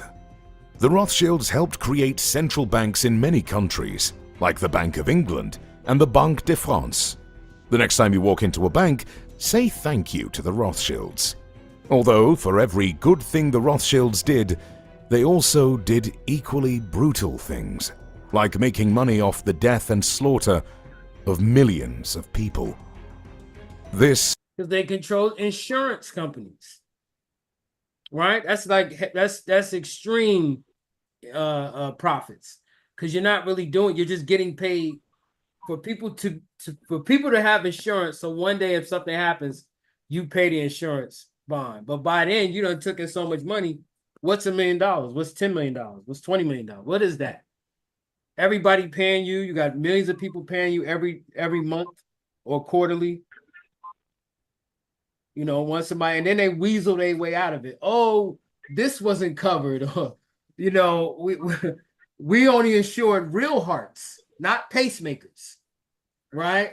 We don't, in New Jersey, they don't insure you for flooding, right? That's a separate insurance company you have to go get. They're not going to combine the two because they know in certain states, it's going to flood and it's going to cause damage because of past history. And in other states, they won't. Like, good luck getting flood insurance in Florida. Or famous, what is that? What was that? What was it? That wasn't Memphis, but what was that? Louisiana. Lockheed. Thank you. Right? Good luck getting flood insurance then. They know it's going to flood. They know your stuff is going to get destroyed. Brings us to the second time the Rothschilds changed reality, when they decided the fate of the free world. In the 1800s, Napoleon Bonaparte was on a mission to take over the world. Napoleon was the greatest military strategist on earth. He could outthink, outwit. Except when it came to the French, right? Except when it came to the French wiped Napoleon's behind, man. They cleaned his clock, right? But he's this great military general in this video, but the French cleaned him up. And outsmart anyone on the battlefield. The problem with Napoleon was that he wasn't satisfied with merely being a rich soldier in the French army. He wanted to rule the world, and so he launched a campaign to fight and conquer every country in the world till he was ruler of the universe. How crazy is that? At first, people thought Napoleon was overrated, but they started taking him seriously when he kept defeating his enemies on the battlefield. At a certain point, it seemed like Napoleon was going to become the most powerful man in the world, even though at the time, the Rothschilds were the most powerful people in Europe. And so, in an attempt to maintain their power, the Rothschilds did something so evil that it could make the devil cry. While the world was fighting against Napoleon, the Rothschilds decided to play both sides. War is expensive. The British needed money to pay soldiers and buy weapons. Any delay in getting the necessary weapons could allow Napoleon's army to rush in and defeat the British. Real quick, this is a format of how they do things to this very day. They fund both sides. And it's well known, it's very well documented that, what is that, the industrial military complex or the gun runners, they sell to both sides. They're allowed to do that because of families like the Rothschilds. The Rothschilds took advantage of this situation to give quick loans to the British government. If lending to individuals was profitable, imagine how much more profitable lending to a government was. Even though the Rothschild loans came with heavy Why is Amazon paying me $63,000 a month? Well, I didn't make this kind of interest, it was what they did next that showed their diabolical genius. The Rothschilds went behind the backs of the British and offered loans to Napoleon too. By the year 1815, the Rothschilds were supplying Napoleon with gold and silver to buy weapons to attack the British, and at the same time were supplying the British with money for guns and bombs to attack Napoleon. They did this so no matter who won the war, the Rothschilds would be on the winning side. Whoever won would also owe the Rothschilds millions of pounds, meaning the Rothschilds would still be the most powerful banking family in Europe. But their strategy had a fatal flaw. By giving money to both sides, they were indirectly prolonging the war. Each day, hundreds of soldiers were slaughtered on the battlefields because the Rothschilds were funding the war. Eventually, the war ended when Napoleon was defeated at the Battle of Waterloo. The British coalition forces had won, and they owed the Rothschilds a lot of money. At the end of the war, the Rothschilds were even more powerful. Instead of celebrating, the Rothschilds had one more card they wanted to play, and by the time they played that card, their wealth would increase 100-fold in just 24 hours. This is the third time the Rothschilds played the world. Remember when we said Napoleon was defeated at the Battle of Waterloo? While everyone saw it as a final battle for control of the world, the Rothschilds saw it as an opportunity to increase their wealth, and they did it in the most terrible way. Salaki, let me get Job 9 and 23. Khan. You got it. In the book of Job, chapter 9 and verse 23. When everybody have it, say Khan. Khan. Job chapter 9 verse 23. If the scourge slay suddenly, he will laugh. What the scourge, Salaki, the scourge, that's like the wicked people. Look that up. Look that word up. Look up the word scourge. Continue, King. Khan. If the scourge slay suddenly, if the he will laugh. Slay suddenly, Salakia, go ahead. He will laugh at the trial of the innocent. And he's gonna laugh at the trials of the innocent, right? He's gonna brag. He's gonna have a good time with his woman and his friends, laughing at all the wickedness and the evil he got away with. What's that word mean, scourge? Read that. Scourge. A person or thing that causes great trouble or suffering. A what? Read that up. A person or thing that causes great trouble or suffering. Right. Go ahead, King. Read it on. The earth is given into the hand of the wicked. And it's almost Salaki, and it's almost poetic how the one white man is giving gold to his white counterpart. It's like he's getting the world from him. The world is given to the hand of the wicked. Go ahead. He covereth the faces of the judges thereof. If not, where and who is he? And he covereth the faces not just of Yahweh and the prophets, but of the righteous men and women. We can't have righteous men and women working in the police departments, in the judges' boxes, right? We can't have righteous jailers. We can't have righteous doctors. We got to have people on the take, people we can bribe, people that can lie for us, right? Those are the judges he's covering up. It's not just the prophets, it's the righteous people on the earth, period. Right? That's why they don't let certain people be sheriff. They don't let certain people be mayor.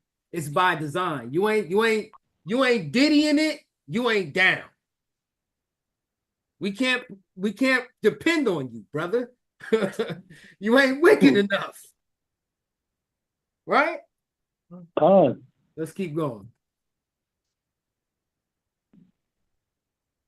To understand what they did, you need to understand how the stock exchange and bonds work, but we'll explain it as simple as possible.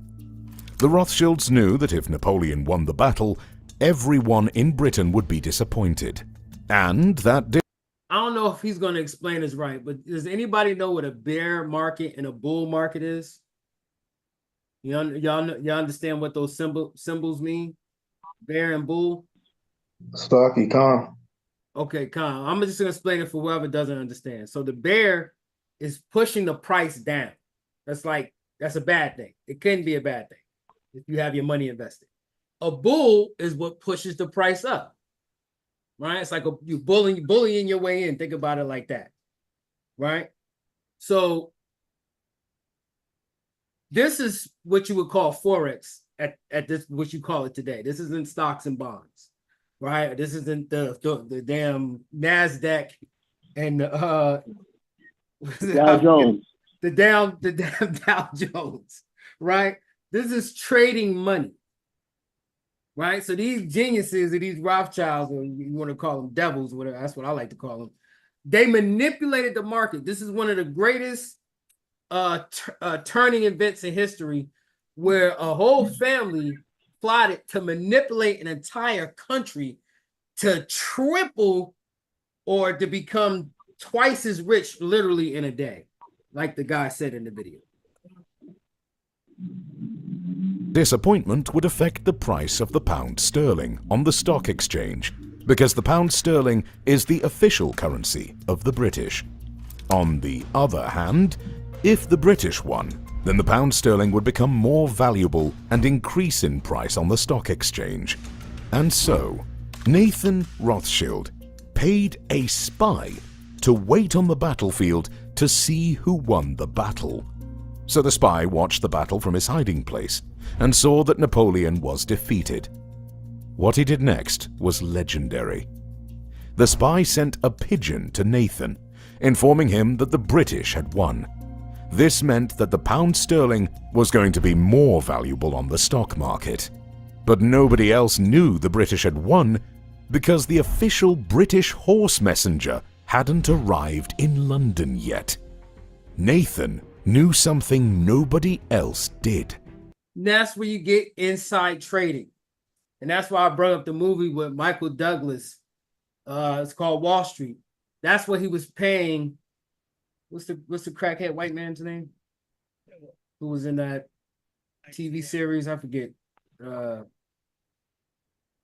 what's it? Michael Douglas and who was it? Charlie Sheen. Charlie Sheen, right? That waste of space Edomite. He was paying Charlie Sheen to visit these companies and go into their back rooms and look in their files and literally steal their technology, whatever they were going to produce. And this way they would see if it was a bad invention, a good invention, what was the outcome, how long they were going to take to come out with this product, and they would just steal the information and they would make their bets or so-called investments based on that and based on information that they stole or they have first knowledge of, right?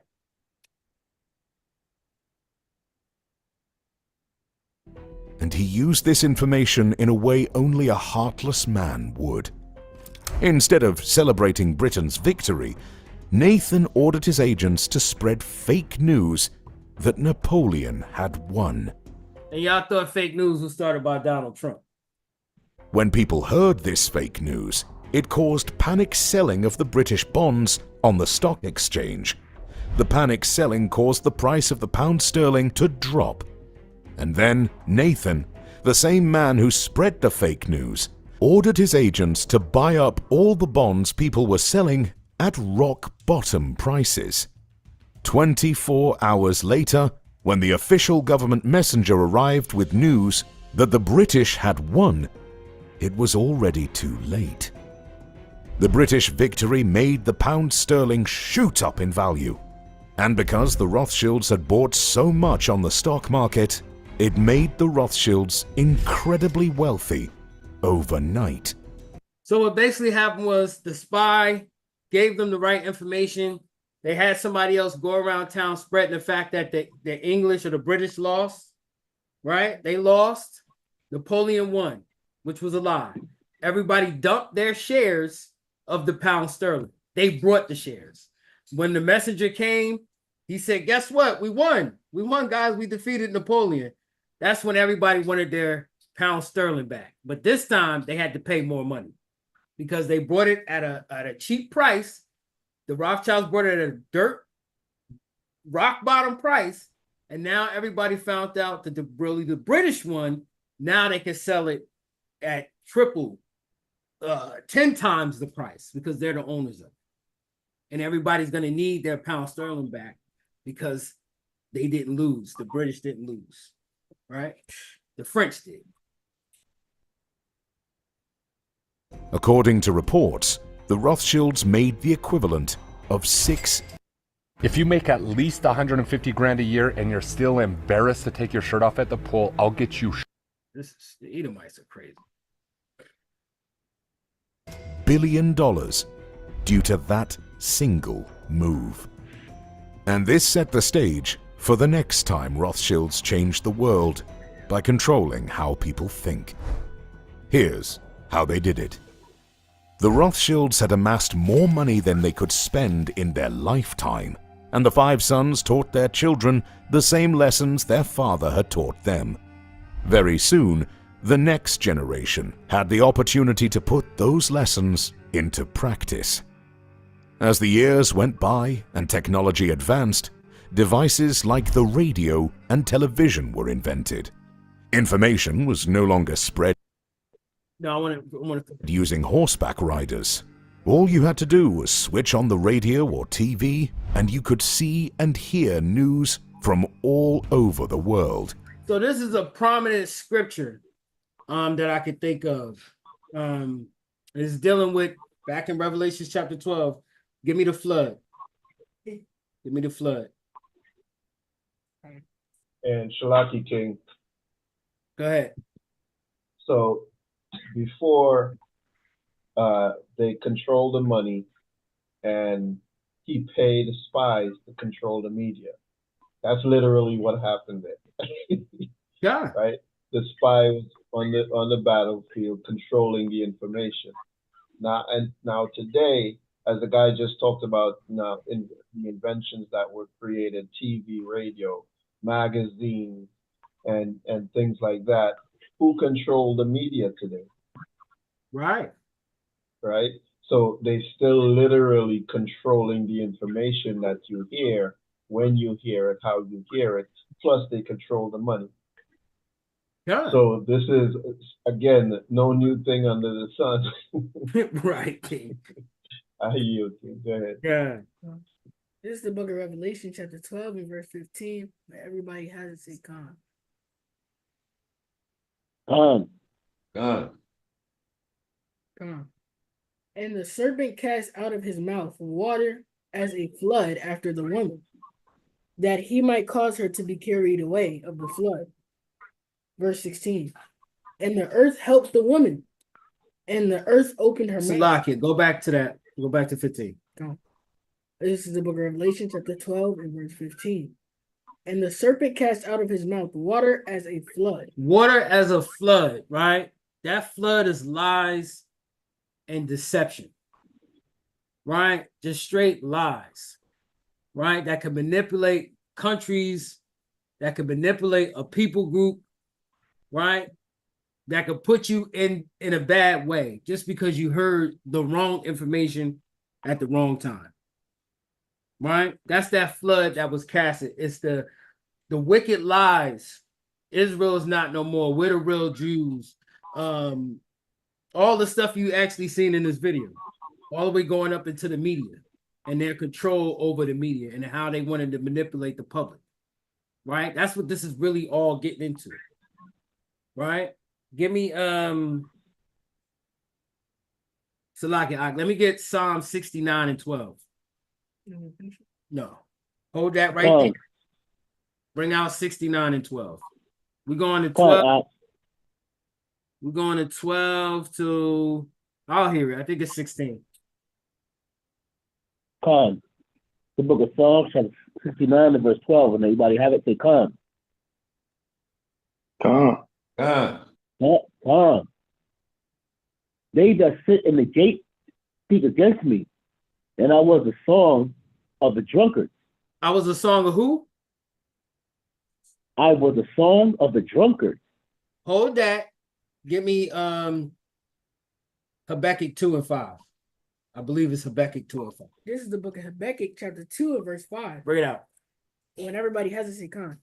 No, you don't. They don't got to get it. I want you to read it with him. Come. Read that.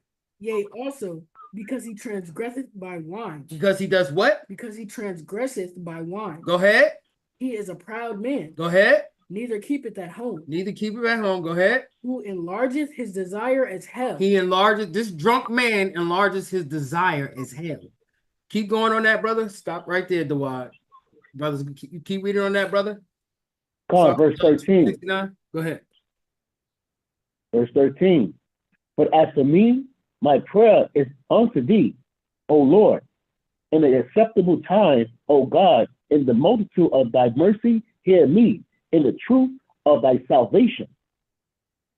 Go ahead. Deliver me out of the mire, and let me not sink. Let me be delivered from them that hate me, and out of the deep waters. Out of the what? Out of the deep waters. Let me be delivered from them that hate me, the drunkards. Right? And let me be delivered from the deep water. Right? The troubles, the lies. Go ahead. The flood. Verse 15. Yeah. Let not the water flood overflow me. Let not what?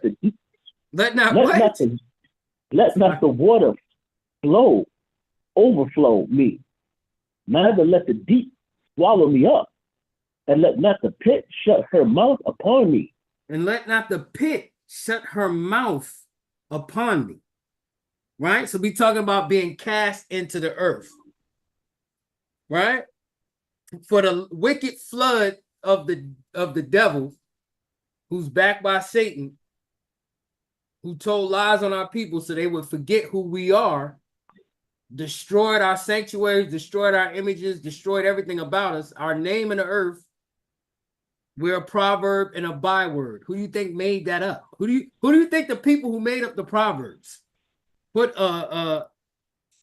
something in the book to hide it from a nigga? I bet you it was the fake Jews. Because they had all the influence. And if they didn't want that proverb said or so popularized, there was nothing you could do to stop them from getting that out of society. Nothing. Just like it's nothing you could do to stop them from putting it into society. And having everybody from little children to old ass people knowing that proverb. Right? Keep going, King. Reading on. Verse 16. Hear me, O Lord, for thy loving kindness is good.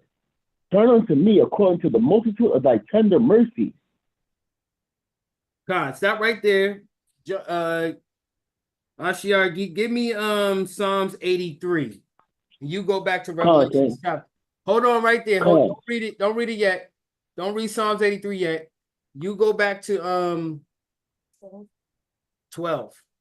And 15? No, go to Isaiah 59. Okay. Go to Isaiah 59. Go to Isaiah 59. I think I want the last three verses, Salaki. Yeah. Want me to get there right now? Yeah. Get Isaiah 59:19. This is the book of Isaiah, chapter 59, and verse 19. This is more on the flood. Go ahead. When everybody get it, say Khan. Khan. Khan. So shall they fear the Salakia. Was that 59? Yeah, call it and read it. This is the book of Isaiah, chapter 59, and verse 19. So shall they fear the name of the Lord from the west, and his glory from the rising of the sun. When the enemy shall come in like a flood. When the enemy shall come in like a flood. This is your precept for Revelations 12 and 16 or 15. When the enemy shall come in like a flood. David described what the enemy's flood is. Go ahead. The Spirit of the Lord shall lift up a standard against him. The Spirit of the Lord shall lift up a standard against him. That's why we managed to survive all these Rothschild years.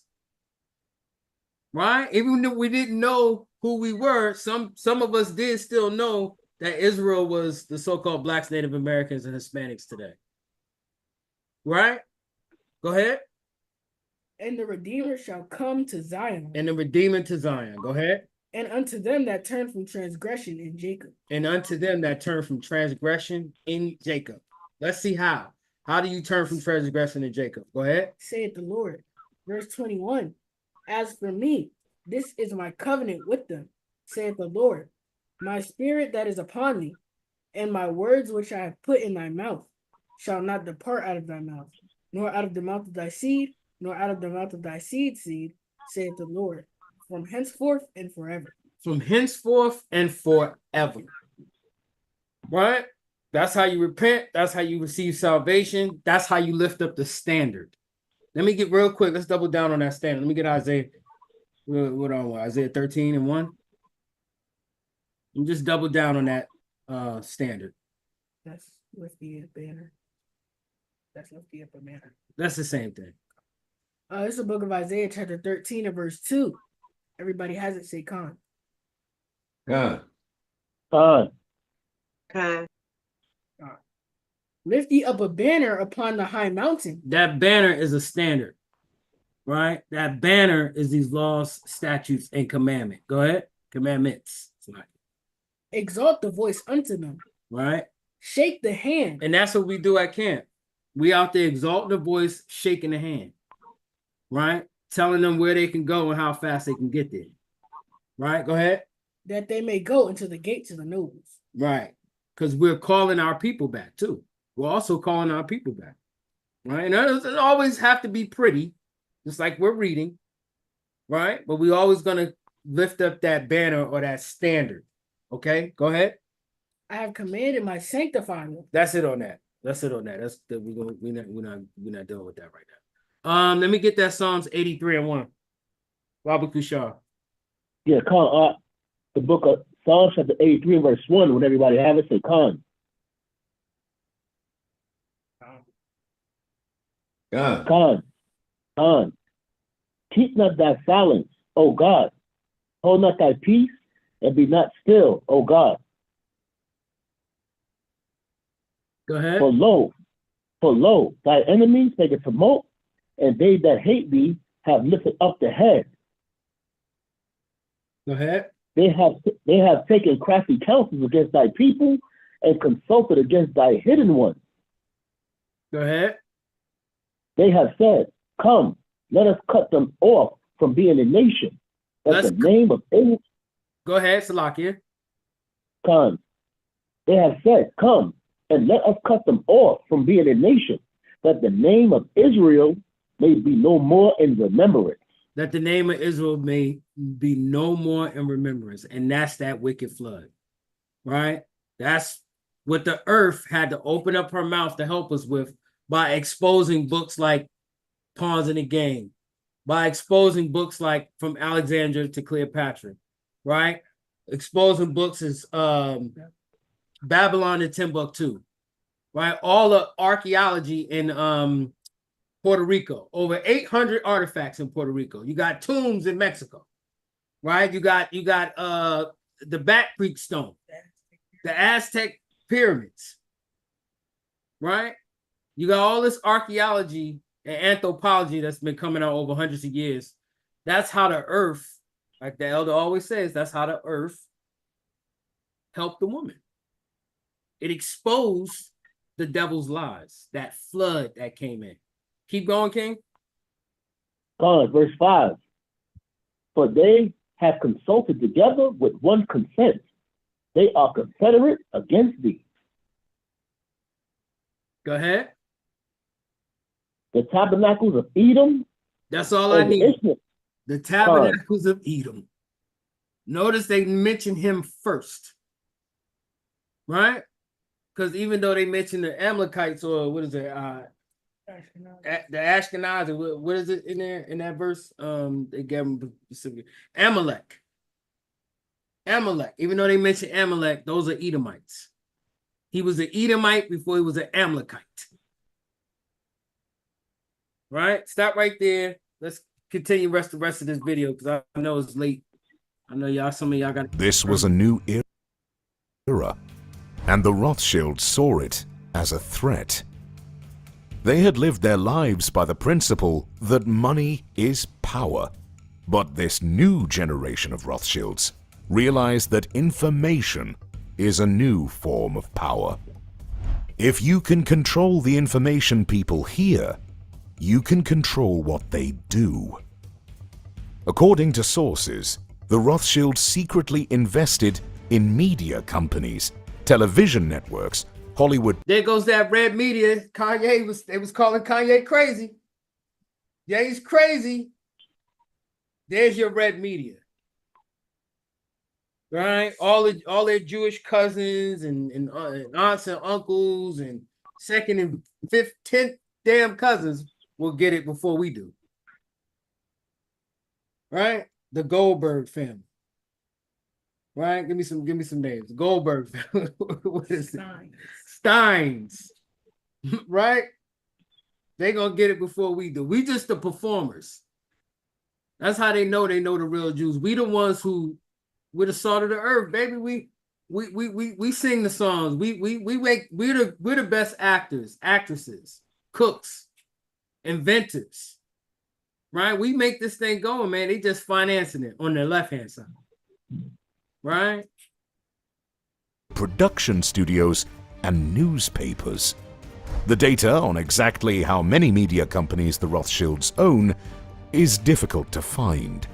However, with an abundance of money, they could pay whatever price to gain control of the world's media. Shalaki King. The Rothschilds can. Go ahead. They said the amount of newspapers and things that they own is difficult to find. God. Listen, they can find all kind of stuff, but they can't find that information. Why? Because the people who searching are the people who own it. God. Right? It's curtain behind curtains in boxes inside of boxes. It's that China doll type of situation. That's right, King. Right? The people who doing the research, they're funding the research. They're funding so many things that their fingers are in everything.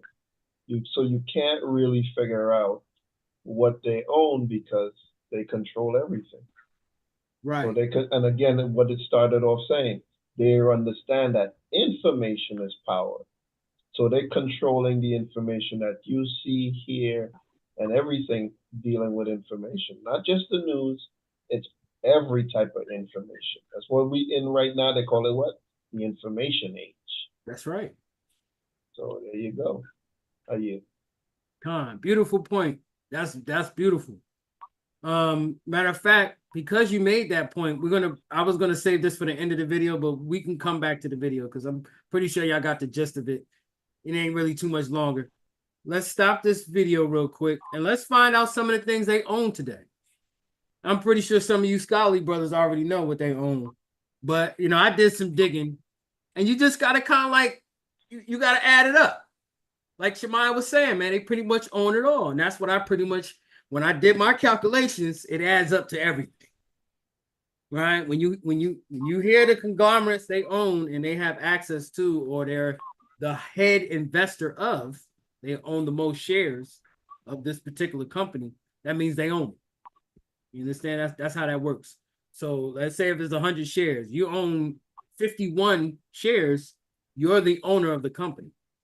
Nobody can outvote. They can come up whatever they want to come up with. Oh, I think we should open up a division in China. No, you can just say no, and then no one can do about it. So when you have controlling vote, you own the company, right? You're the top shareholder. Let me get those. Let me get that research that I found out about the Rothschilds. We probably won't go into the other video that has to do with government contracting, but I'm just gonna go into these facts that I found out about the Rothschilds, and we're going to go into a future prophecy that the book called Pawns in the Game is predicting, and that we're actually seeing coming to pass right now. Let me get the first one.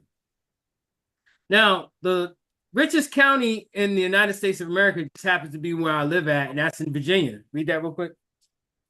Can everybody see it? Can everybody see that? Loudoun County. Go ahead. They can see it. Bring that out.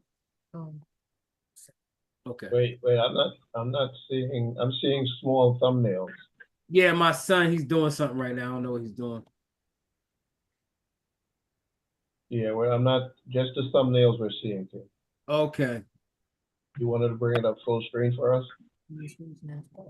My screen sharing is paused. Share. You're doing Loudoun County. Real quick, while he's working on that, anybody know anything about Loudoun County? They recently was in the news a couple years ago. Do y'all remember for what? Loudoun County made a big uproar about teaching. What's that stuff they teach y'all in school about the new way of teaching about Black people? What was it called? Is that critical race theory? Critical race theory. Beautiful. Critical race theory. So they damn near, the white rich people damn near had a riot at the Board of Education about critical race theory. Now, why wouldn't the richest country, why wouldn't the richest county in the world want to teach their children about critical race theory? Because it exposes their criminal behavior. It exposes why they're the richest county in the world. These are the people who run your government. These are the people who make the decision. These are the people who funded and control, most of the decisions Americans make. When you do a little digging into slavery, you're going to find out who profited from the slavery. You're going to find out a lot of these people live in Loudoun County today. A lot of these people are the CEOs, the family members of the CEOs, the bankers, the Oppenheimers, the Rothschilds. That's why they're so against critical race theory. But read that. It says Loudoun County, located in Virginia, is the richest county in the U.S. with a population of 435,735 people. The county is known for its tertiary services, booming. That's it on that. That's it on that. Let's go to the next slide. Can y'all see it? Y'all able to see the slides? Yeah, we saw the last one. Okay, y'all saw the last one? Okay. Not that one. We just doing no, not the contractors. Okay. Not the contractors. Yeah, bring the thumbnails up and I'll show you which one. What we have right here. This is what the Rothschilds currently own today. Anybody recognize these companies? Hold on, I ain't sharing it. Oh, you're not sharing it? Here we go.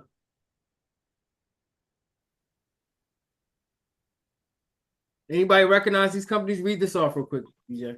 It says the Rothschild Investment Corp's top holdings are Apple Inc., JP Morgan. Real quick, top holders means they're the top investor. Go ahead.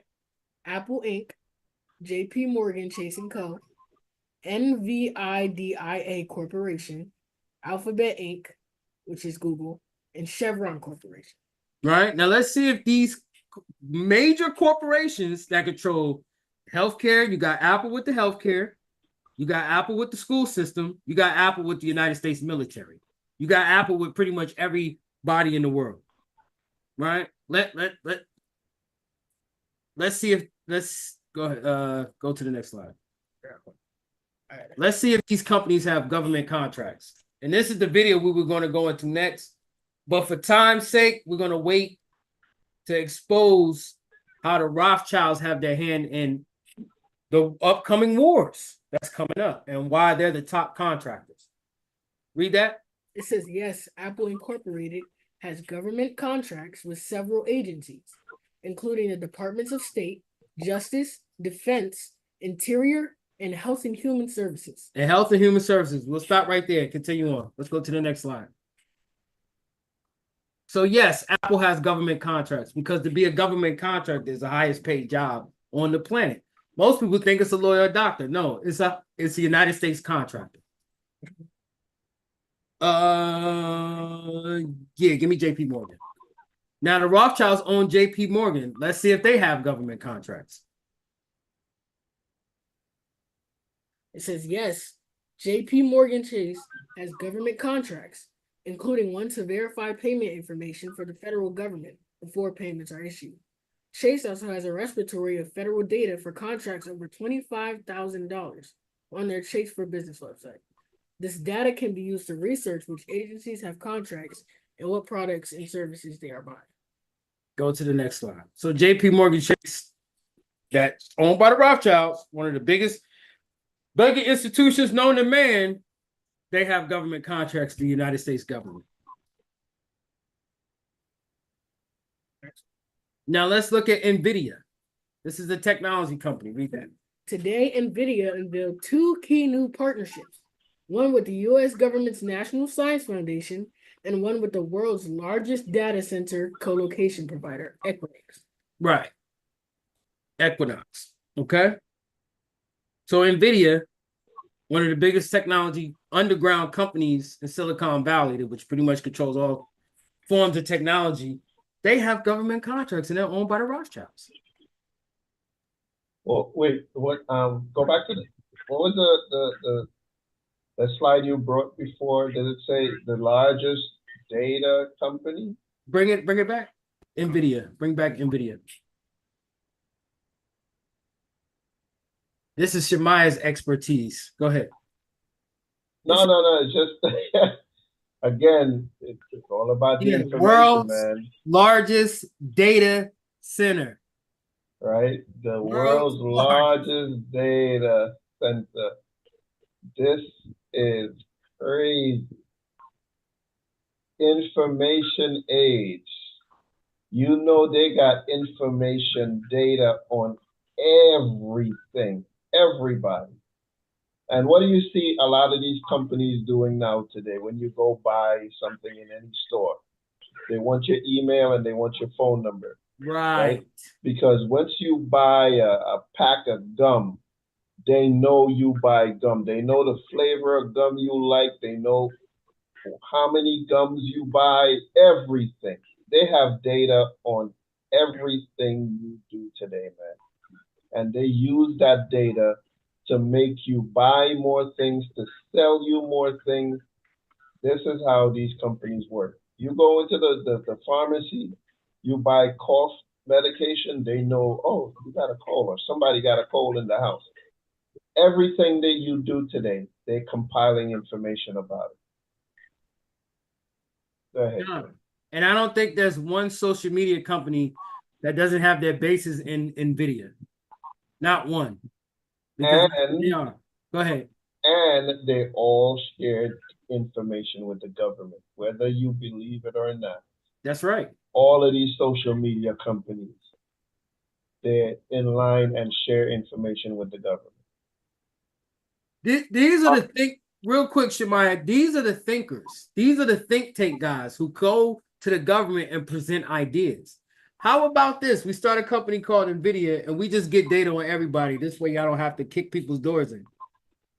Y'all just know everything there. Y'all literally watch them on their house all day long through their TV, laptop, computer, and cell phone. You can just watch them. Done. Everything is being recorded now. They literally know how to get images of you inside of your house using your Wi-Fi routers. I mean, the technology out here right now is crazy, right? All of these smart devices, they can triangulate your position in your house based on these devices that everybody have in their house. Your cell phone, your Wi-Fi router, your smart TV, your smart watch, everything. All of these things are connected and interconnected. I yield to. God. Beautiful point. Beautiful points. Yeah, let's get to the next. Let's get to the next two. Do Google? Yeah, get Google. Let's see if Google. What do y'all think? Y'all think Google got government contracts? Most definitely. And they got the largest data centers for hard drives. Right. Right. Google builds servers and they don't sell the servers. They build so much servers that they can't even rely on a regular company to get servers for them because they have to compile so much information.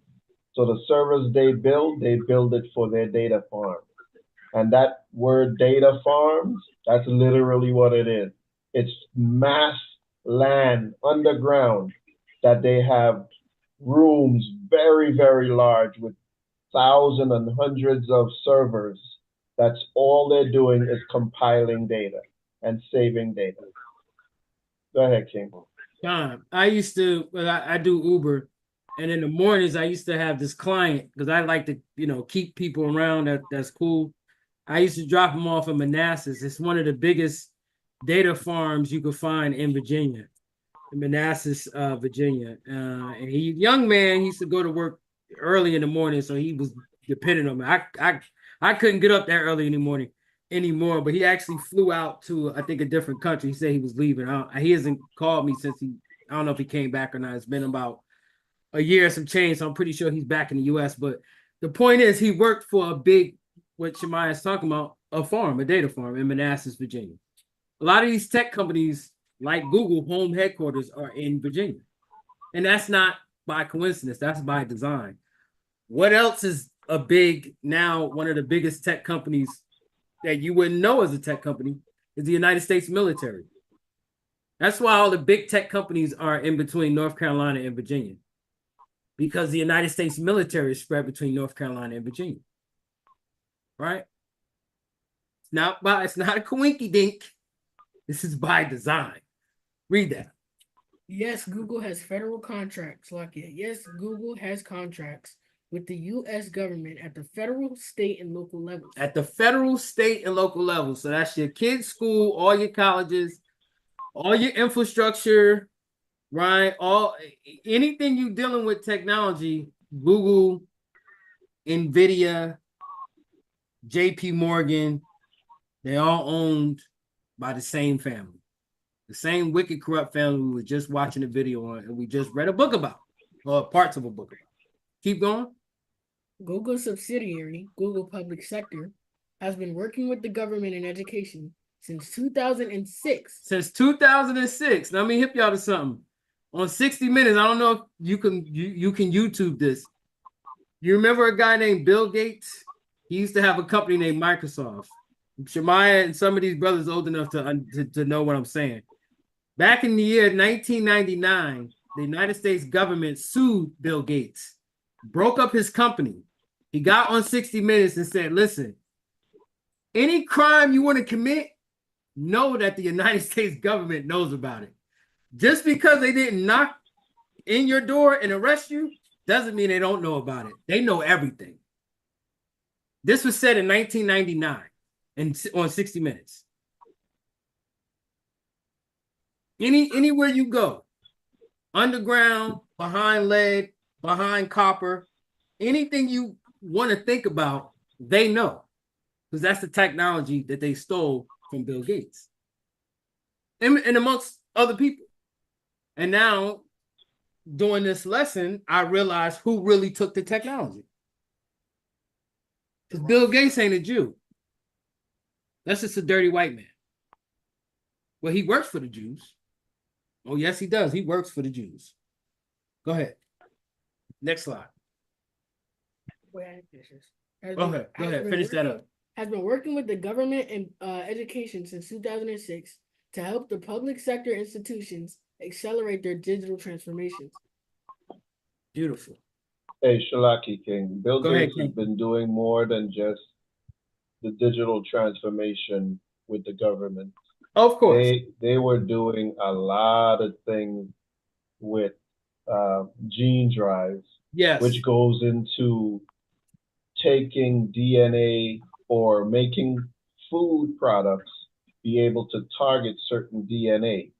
So they are doing engineering of plants and food that target certain DNA.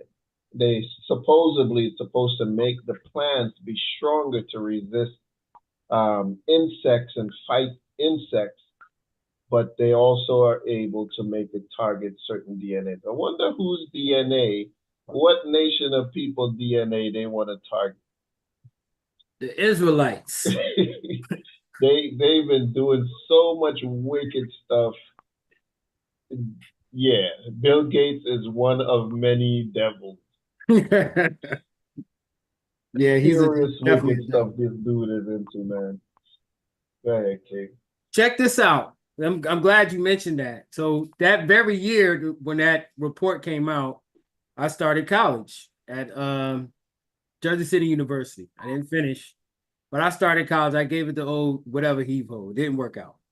But I did run into a lot of interesting white teachers that were exposing certain things. Right? There was a science teacher that I had. He was a white guy, but he was I remember him coming to class, and I'll never forget this day. He was very excited about the future of the world because he said that the Human Genome Project, the ability to splice genes and to create clones and plants and all, that had just been announced in the science world before it became popular.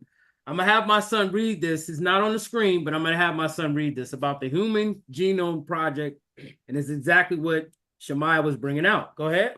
The Human Genome Project was an international scientific research project with the goal of determining the base pairs that make up human DNA and of identifying, mapping, and sequencing all of the genres of human genome from both a physical and a functional standpoint. It started in 1990 and was completed in 2006. It started in 1990 and was completed in 2006. Just the same year we just read about Google. These are not coincidences. Keep going. Read that. This is USA Spending government official site. Yeah, for Chevron. Right.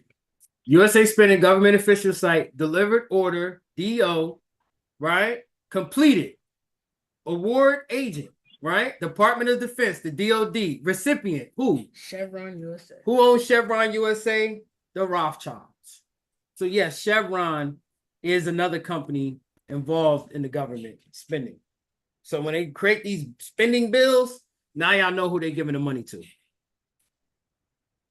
All right? Now y'all know who they're giving the money to. And let me get that. The matter of fact, we're gonna go to some scriptures to finish this off. If y'all can bear with me, Barbecue Shaw. Job chapter 21, start at verse 7.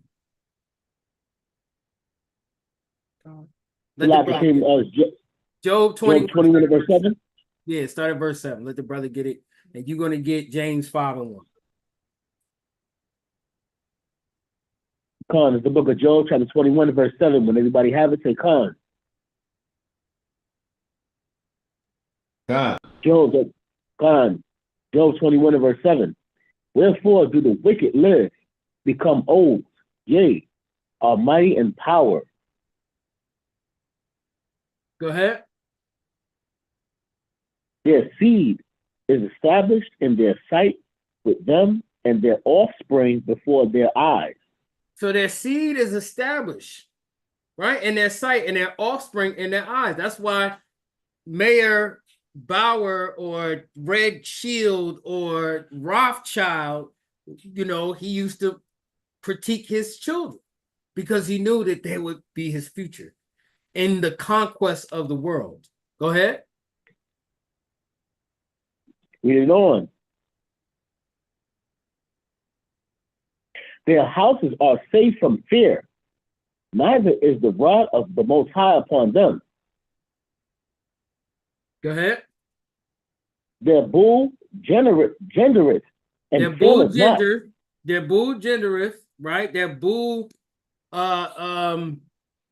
keeps expanding. It doesn't have no issues. Their substance continues. That's what it's talking about, the bull gendering. Go ahead. And faileth not. Their cow coweth. Their cow chaseth. Their cow coweth. Their substance continues more. Go ahead. And casteth not her calf. Go ahead. They send forth their little ones like a flock, and their children dance. Go ahead. They take the timbrel and harp and rejoice at the sound of the organ. Go ahead. They spent their days in wealth, and in all moments go. They do what? They spent their days in wealth and in awe, and in a moment go down to the grave. And in the moment they go down to the grave, man, they spend their days in wealth, man. They're bull gendereth, they're cow coweth, their children dance at the temple and the harp, at the rap music, at the blues, at the R&B, right? They have a good life. Go ahead. Verse 14. Therefore, they say unto the Most High, depart from us, for we desire not the knowledge of thy ways. And that's what they do, man. Right? They're destroyed already because they don't even believe in the Most High. Right? Even if they did, they still destroyed. Right? But that's what our rich people from our nation and anybody, they tend to not believe in God because they have everything they need. Why do I need faith when I can pull out 10 G's from the bank account, 100,000, 250K? I could just bribe that judge. I don't need to pray where I need to pray. Right? I remember this one girl that was on I don't know if y'all got a chance to see the documentary, Finding Out Diddy's a Wicked Negro, the downfall of Diddy. The girl was like, karma's for poor people. Because I see the rich doing good, real good. She just never read Ecclesiastes chapter 8 and verse 11. She just didn't read that. Right? So she don't understand. She's talking out of her ignorant mind. And she's a white girl anyway, so, can't help her. But go ahead, King. You sure with that, James? Yeah, I still want the James. He's going to continue to 22 or before 22. Come on, read it on. What is the Almighty that we should serve him? Yeah, what is the Almighty that we should serve him? That's what the rich say. Go ahead.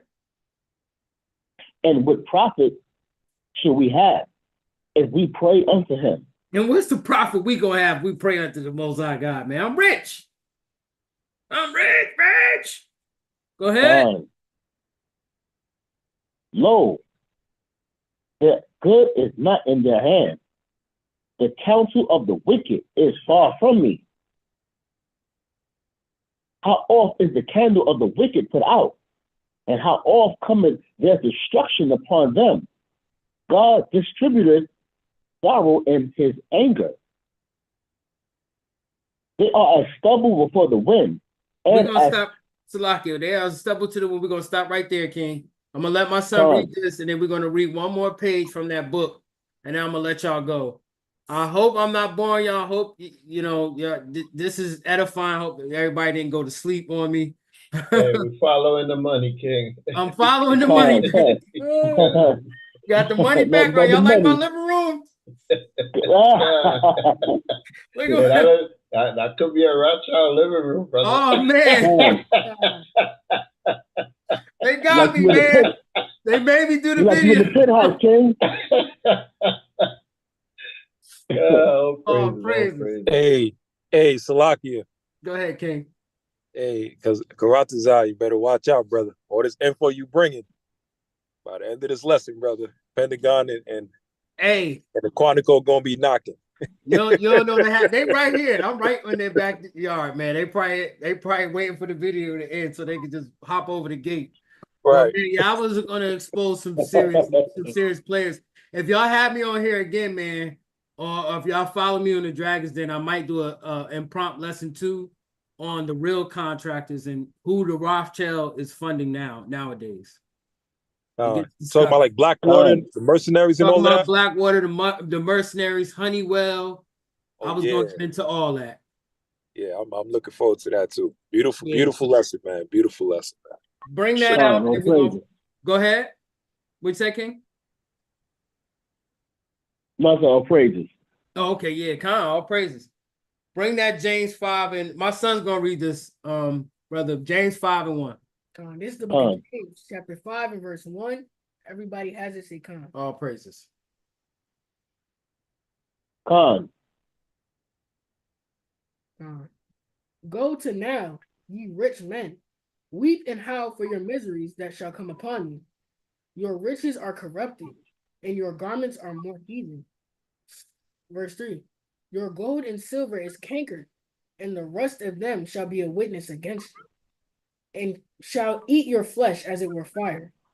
Ye have heaped treasure together for the last days. Y'all heaping treasures together for the last days. And this is what's coming in these last days. Let me get that book in the not the Rothschilds book, but Pawns of the Game. Let me get that quick paragraph real quick. All right. And this book was written, I think, in can't remember the day. I know the dates on the book, but I think in the 1950s. More earlier. Shalaki King, and you brought out some information. I knew they killed him. I didn't know they killed his whole family. Yeah, they killed his whole family. Wow. Go ahead, King. Oh, hey, Shalom. Bring that out. Oh, I need to go back to this page right there. And read the top paragraph. Can y'all see that? They can't. Oh, okay. Let me know when they should see it. God, they can see it now. Okay, zoom in on this top paragraph. It starts with World War III. Why are they talking about World War III in this book? Let's find out. Go ahead. It says World War III is to be fomented by using the differences, the agents of the Illuminati stir up between political Zionists. But who? Between political Zionists. Go ahead. And the leaders of the Muslim world. And the leaders of the Muslim world. What's going on today? You got the whole Muslim community ready to kill a Jew on sight. Go ahead. The war is to be directed in such a manner that Islam, the Arab world, including Mohammedanism, and political Zionism, including the state of Israel, will destroy themselves. At the same time, the remaining nations, once more divided against each other on this issue, will be forced to fight themselves into a state of complete exhaustion, physically, mentally, spiritually, and economically. There you go.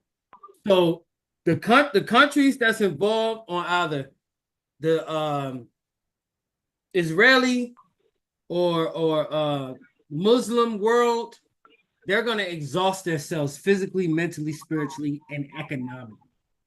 That's the plan of the Rothschilds, right? Go ahead. Start with okay.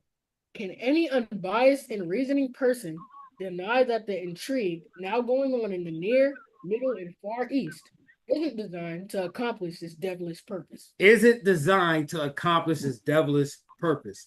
The whole purpose of the Zionist movement or the Zionist world to exist was to set up World War III. Yes. They know the prophecy. They know what's going on in this book. That's proof right there. Remember, this book was written by a man who was told this information, isn't it? He did discover some, but because he had top military clearance, a lot of these secrets were told to him. And this was in the 1950s. Right? Or 1871. This is when the information started to be spread, but he got it and he wrote this book in the 1950s. Right? Keep going on that. Keep going on that. On August 15th, 1871, Pike told Manzini that after World War III is ended, those who aspire to undisputed world domination will provoke the greatest social cataclysm that the world has ever known. Right. We quote his own written words. Right. No, that's it on that. That's it on. We're gonna cut it off right there. And then it's going into the Christians and stuff like that. So anybody got any questions? Anything they didn't understand before we close out with the prayer? I know it was kind of fast, or maybe it wasn't.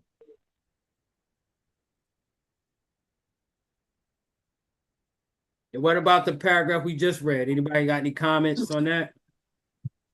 Hey, Salakia. Go ahead, King. God. Yeah, I remember that book. That's the book brothers was talking about when we went to remember we went to DC January 6th. Mm-hmm. Yeah, that's the book that brothers brought out. That's the Pawns of the Game book, right? Pawns of the Game, come on. Yep, I remember that book. That's the book brothers brought out before we walked into the nation capital. The January 6th insurrection joint. Yeah. Yeah. I remember that book. Beautiful lesson, King. A lot of good information. Showing, like you said, with the title lesson, follow the money. You'll find the crime. You'll find the crime. That money trail, man, never lies. So that's why Esau mad as hell, like Isaiah 13:1. Lord said, shake the hands at the nobles, bring this word to the gates of the nobles, and lift up that banner. That's right. Then Ezekiel 35:1, where it says, set thy face against Mount Seir, right, and prophesy against it. Expose all the lies, like in Jeremiah 49. Expose all the lies that they're telling. That's right. And that's why they mad, because information like this is secret, classified, high-level information. Certain stuff they won't even tell regular people that go to FBI, CIA. There's different levels. Even new recruits, police officers, military soldiers, mercenaries. Certain information just brought out in this class they don't have privy of. We get this all through the spirit of Yahweh Shemel Shai. Con. Yeah, they try to bury information like this. Let me get 1 Timothy chapter 6, start at verse 7. Con. This is 1 Timothy chapter 6 and verse 7. And anybody have it, say con. 1 Timothy chapter 6 and verse 7. For we brought nothing into this world, and it is certain we can carry nothing without. Go ahead. And having food and raiment, let us be wherewith content. That is there's the black. I know that we got so-called black women on this. No offense to y'all Hebrew women.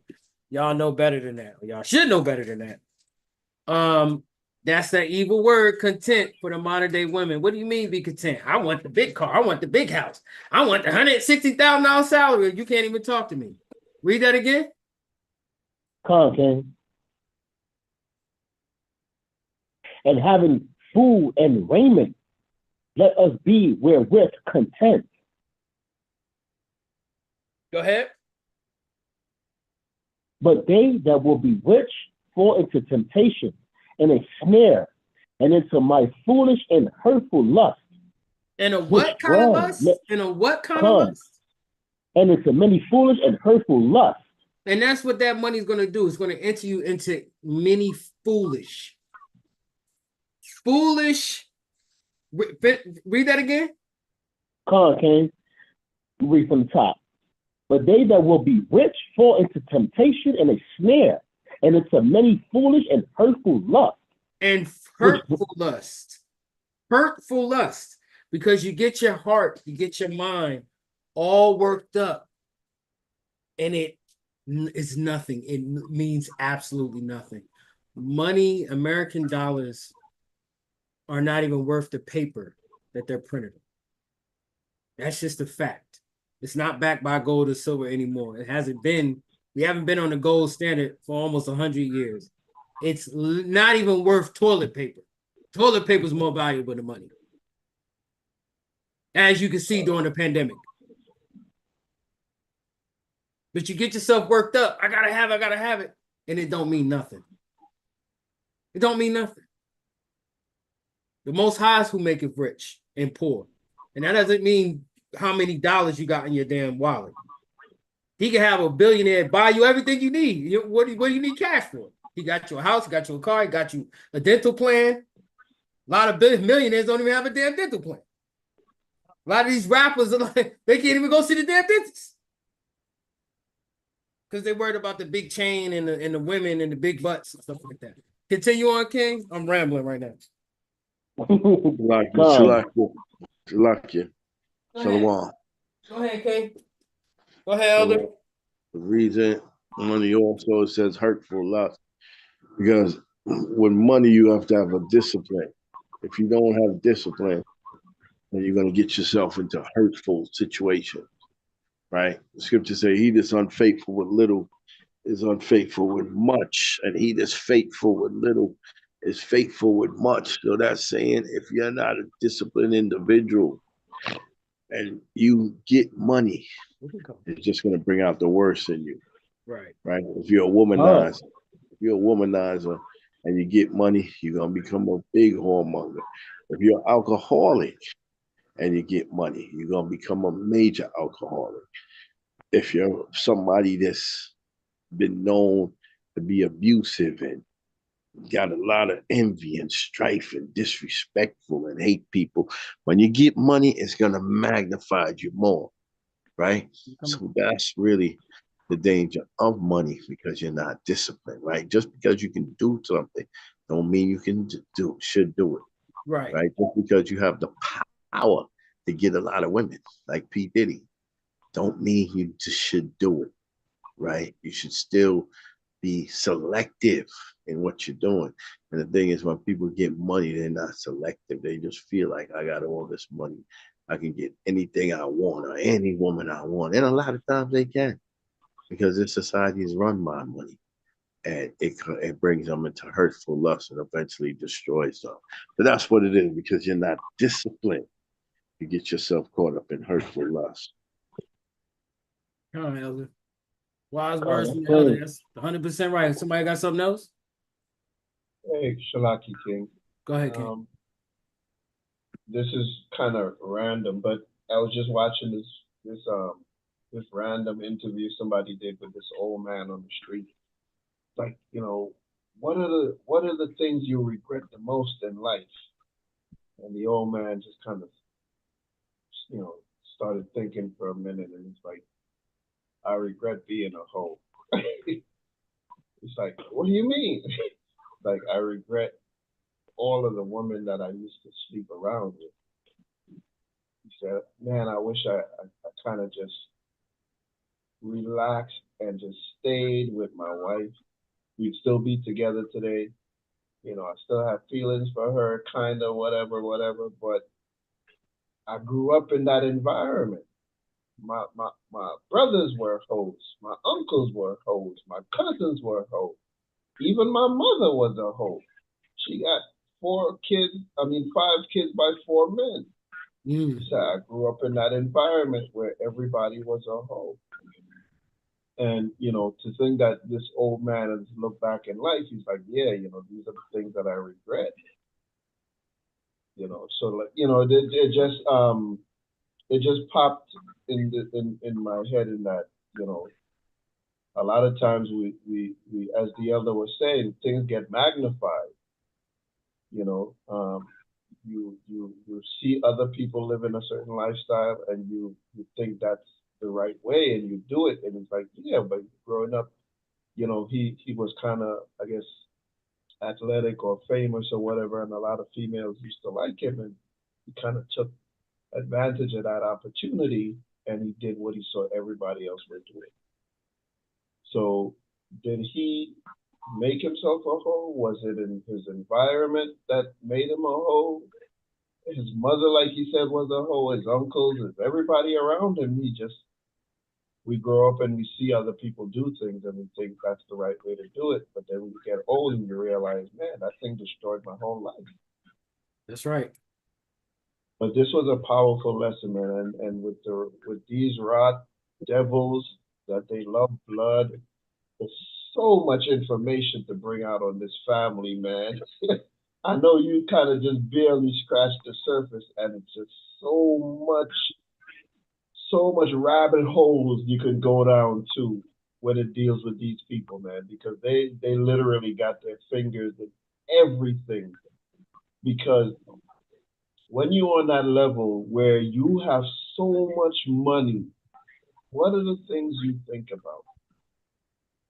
You ain't got to worry, oh man, I got to take care of my mortgage. I got to get up early to go get to work. You got so much money that you can't spend it in your whole lifestyle if you even try. What are the things you get involved with, man? And it seems like on that level, you get involved with heavy wickedness. like you brought out that scripture, they don't cry out to God to help us for anything. So they're like, we don't need God. We get him away from us, man. Get all of these people who claim they're righteous and praying and all. Get them people away from us, man. So they get to a level of, like you said, that they are ruthless, right? They have no mercy for the poor. They have no mercy for any type of compassion.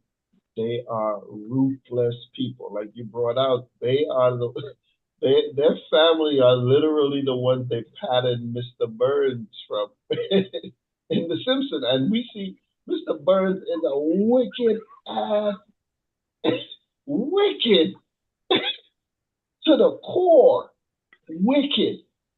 And that's who they patterned Mr. Burns after. That's deep. That's deep right there. Great lesson, man. I hear. John, real quick, Salakia, but also, the thing with money, because one of the Rothschilds' kid was found dead on 14th Street. 14th Street. A couple of years, it got to be about 9-10 years now. He was found dead on 14th Street. And see, the thing with money, too, we got to understand is once you got everything, they call it could be dangerous because now you don't got nothing to really wish for. You got everything. So what sets in, they say boredom sets in. And now you just start doing dumb things to spend your money. You start just idle with your money and using it. And what you become a drug head, right? Because you got the money to do it.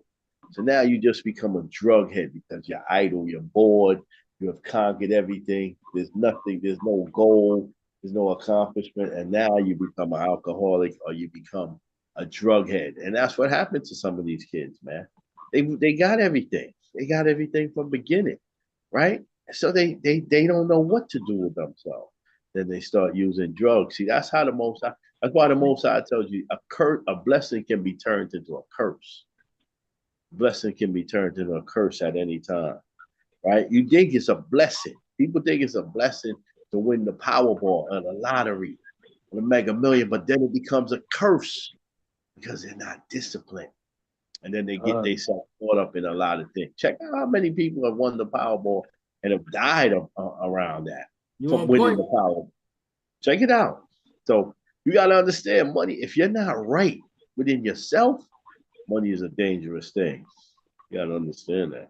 Hey, Elder, I'm going to land me back on something because I had a discussion with another brother I was dropping off.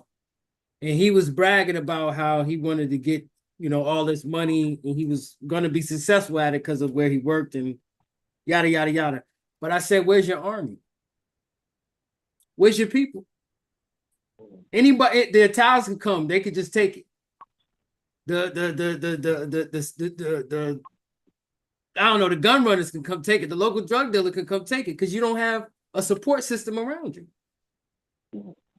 They were able to amount everything in the world because of they had their family, and their family was willing to die, and their family was willing to go through it. Now, I'm not saying that's how we got to be, but they had that support. You can't just be a rich Negro in America and got a white wife and think, oh, it's all good because you can hire some thugs. That's not gonna get you too far. What is it? Ezekiel, Zephaniah, chapter 2 and verse 1. Gather together, O nation not desired. In all things, put in together in anything, and it'll be successful.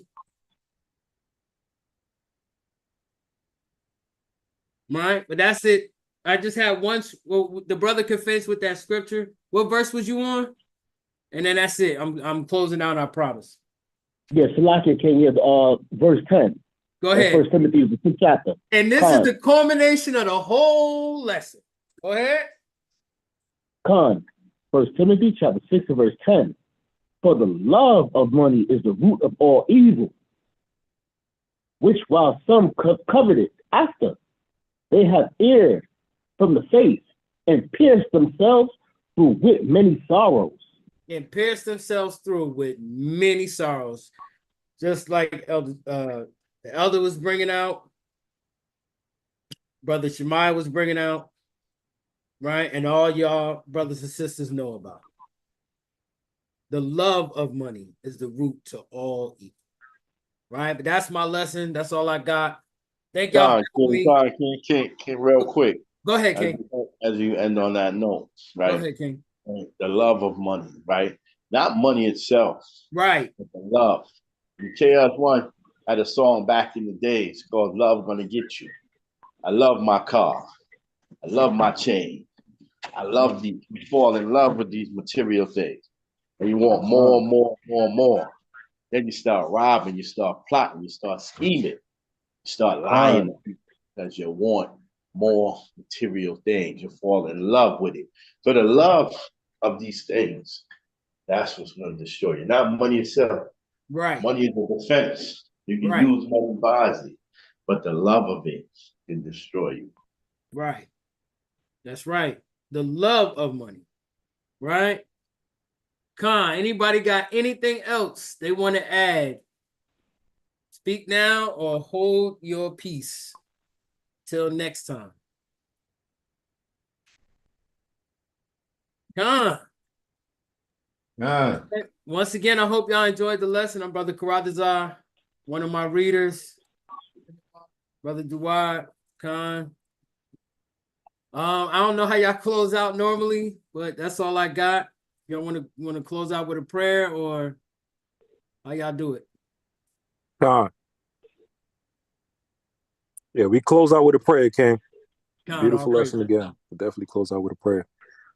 Quick announcements for everybody. Reminder, the July 4th events will be next week. The July 4th events will be next week. Everything is on the flyer. You can check it on our Facebook, Instagram. All HOI members have already shared the information from the flyer. The Elders Box set up. So once again, the July 4th event will be next week. Khan? Khan. Let me see. Oh, the new moon, King. Following the... Yeah, that's true. Slocky, yep. The new moon as well will be July 5th. So literally, we have the July 4th event, and then the next exact day will be the new moon. So go down to the White House, rebuke this demon, demonic, dust, bucket, devil, and the spirit of Yahweh Shemel Shai. And then the next day we gather and we celebrate the new moon of the Lord. I think it might be a blood moon. The way everything is being set up, man, is wild. So, praise Yahweh Shemel Shai. Hopefully, brothers and sisters was edified. Beautiful lesson from Chaarawtaza again. The spirit of Yahweh Shemel Shai. We got the teachers we have set up for next month. So this is the second month with the iron sharpening iron and the Thursday class combination. Also the Wednesday class, which we had yesterday, beautiful lesson from Casadia, HOI Philly, which was the Wednesday wake up call. You can find that also on the HOI News. Khan? That's the YouTube channel, HOI News. So Lord willing, to start off the next month, we'll have Micah Allah from HOI NYNJ to start off the Tuesday class for the next month. And then, as the days goes on, I'll send everybody the schedule. So we'll have the teachers lined up for next month. So this month was Tuesday tied in with HOI Detroit and HOI Milwaukee. Put me. Hey, Shalaki, put me in the rotation again for next month. All right. God. Most High will. All praise Yahweh Shemel Shah. Hopefully, brothers and sisters edified. I'll give you at least 30 seconds and let's close out with the Lord's Prayer.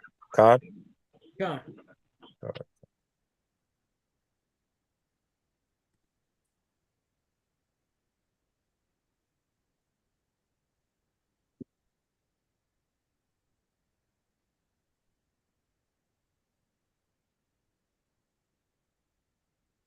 All right, Khan. All praise Yahweh Shemel Shai, Bashem Kadash, Abenawa, Shabbat Shemayim, Kodash, Haya, Shamka, Yahweh, Malakufka, Taba'a, Ratazaka, Haya, Isha, Ba'arataza, Kawa, Haya, Bashemayim, Latalanawa, Laham, Hayuam, Wasalachnawa, Habawafnawa, Kasalachnawa, Habawafinawa, Wala'a, Tabiyainawa, Banasayawan, Abal, Hawishainawa, Mayan, Rai, Kaya, Laka, Hamalakwaf, Waha'alal, Wahataparaf, Lai Walamyam. Amen. Our Father which art in heaven, hallowed be thy name, thy kingdom come, thy will be done on earth as it is in heaven. Give us this day our daily bread, and forgive us our debts, and we forgive our debtors. And lead us not into temptation, for thine is the kingdom, and the power, and the glory, forever and ever. Amen.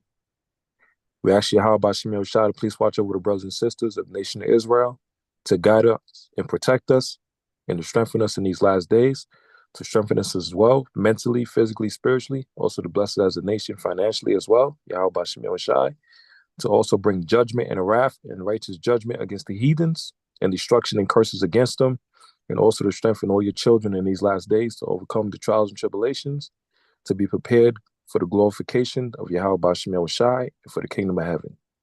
We also ask you to bless those in these last days, to heal those that are sick, to increase those that have no faith in these last days, Yahweh Shemel Shai, to be ready and prepared for the times that we're in right now, and to keep us safe from the ways of wickedness and the ways of Satan, and to give us a spirit to continue to gather amongst each other as a nation, as a family, and to direct our steps to be worthy for the kingdom of heaven.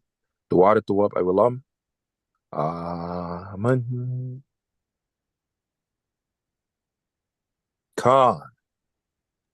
Boom, Yashala. Come, man. I could have did the prayer, but I love the way this brother does it, man. I love the way that brother does the prayer, man. Hey, teamwork Boom, makes the Yashala. dream work, King. Shem Mashiach Yahushua.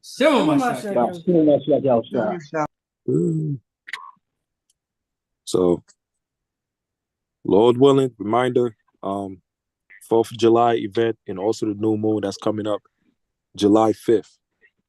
And the next teacher for the Tuesday class will be Micah Olive from HOI, New York.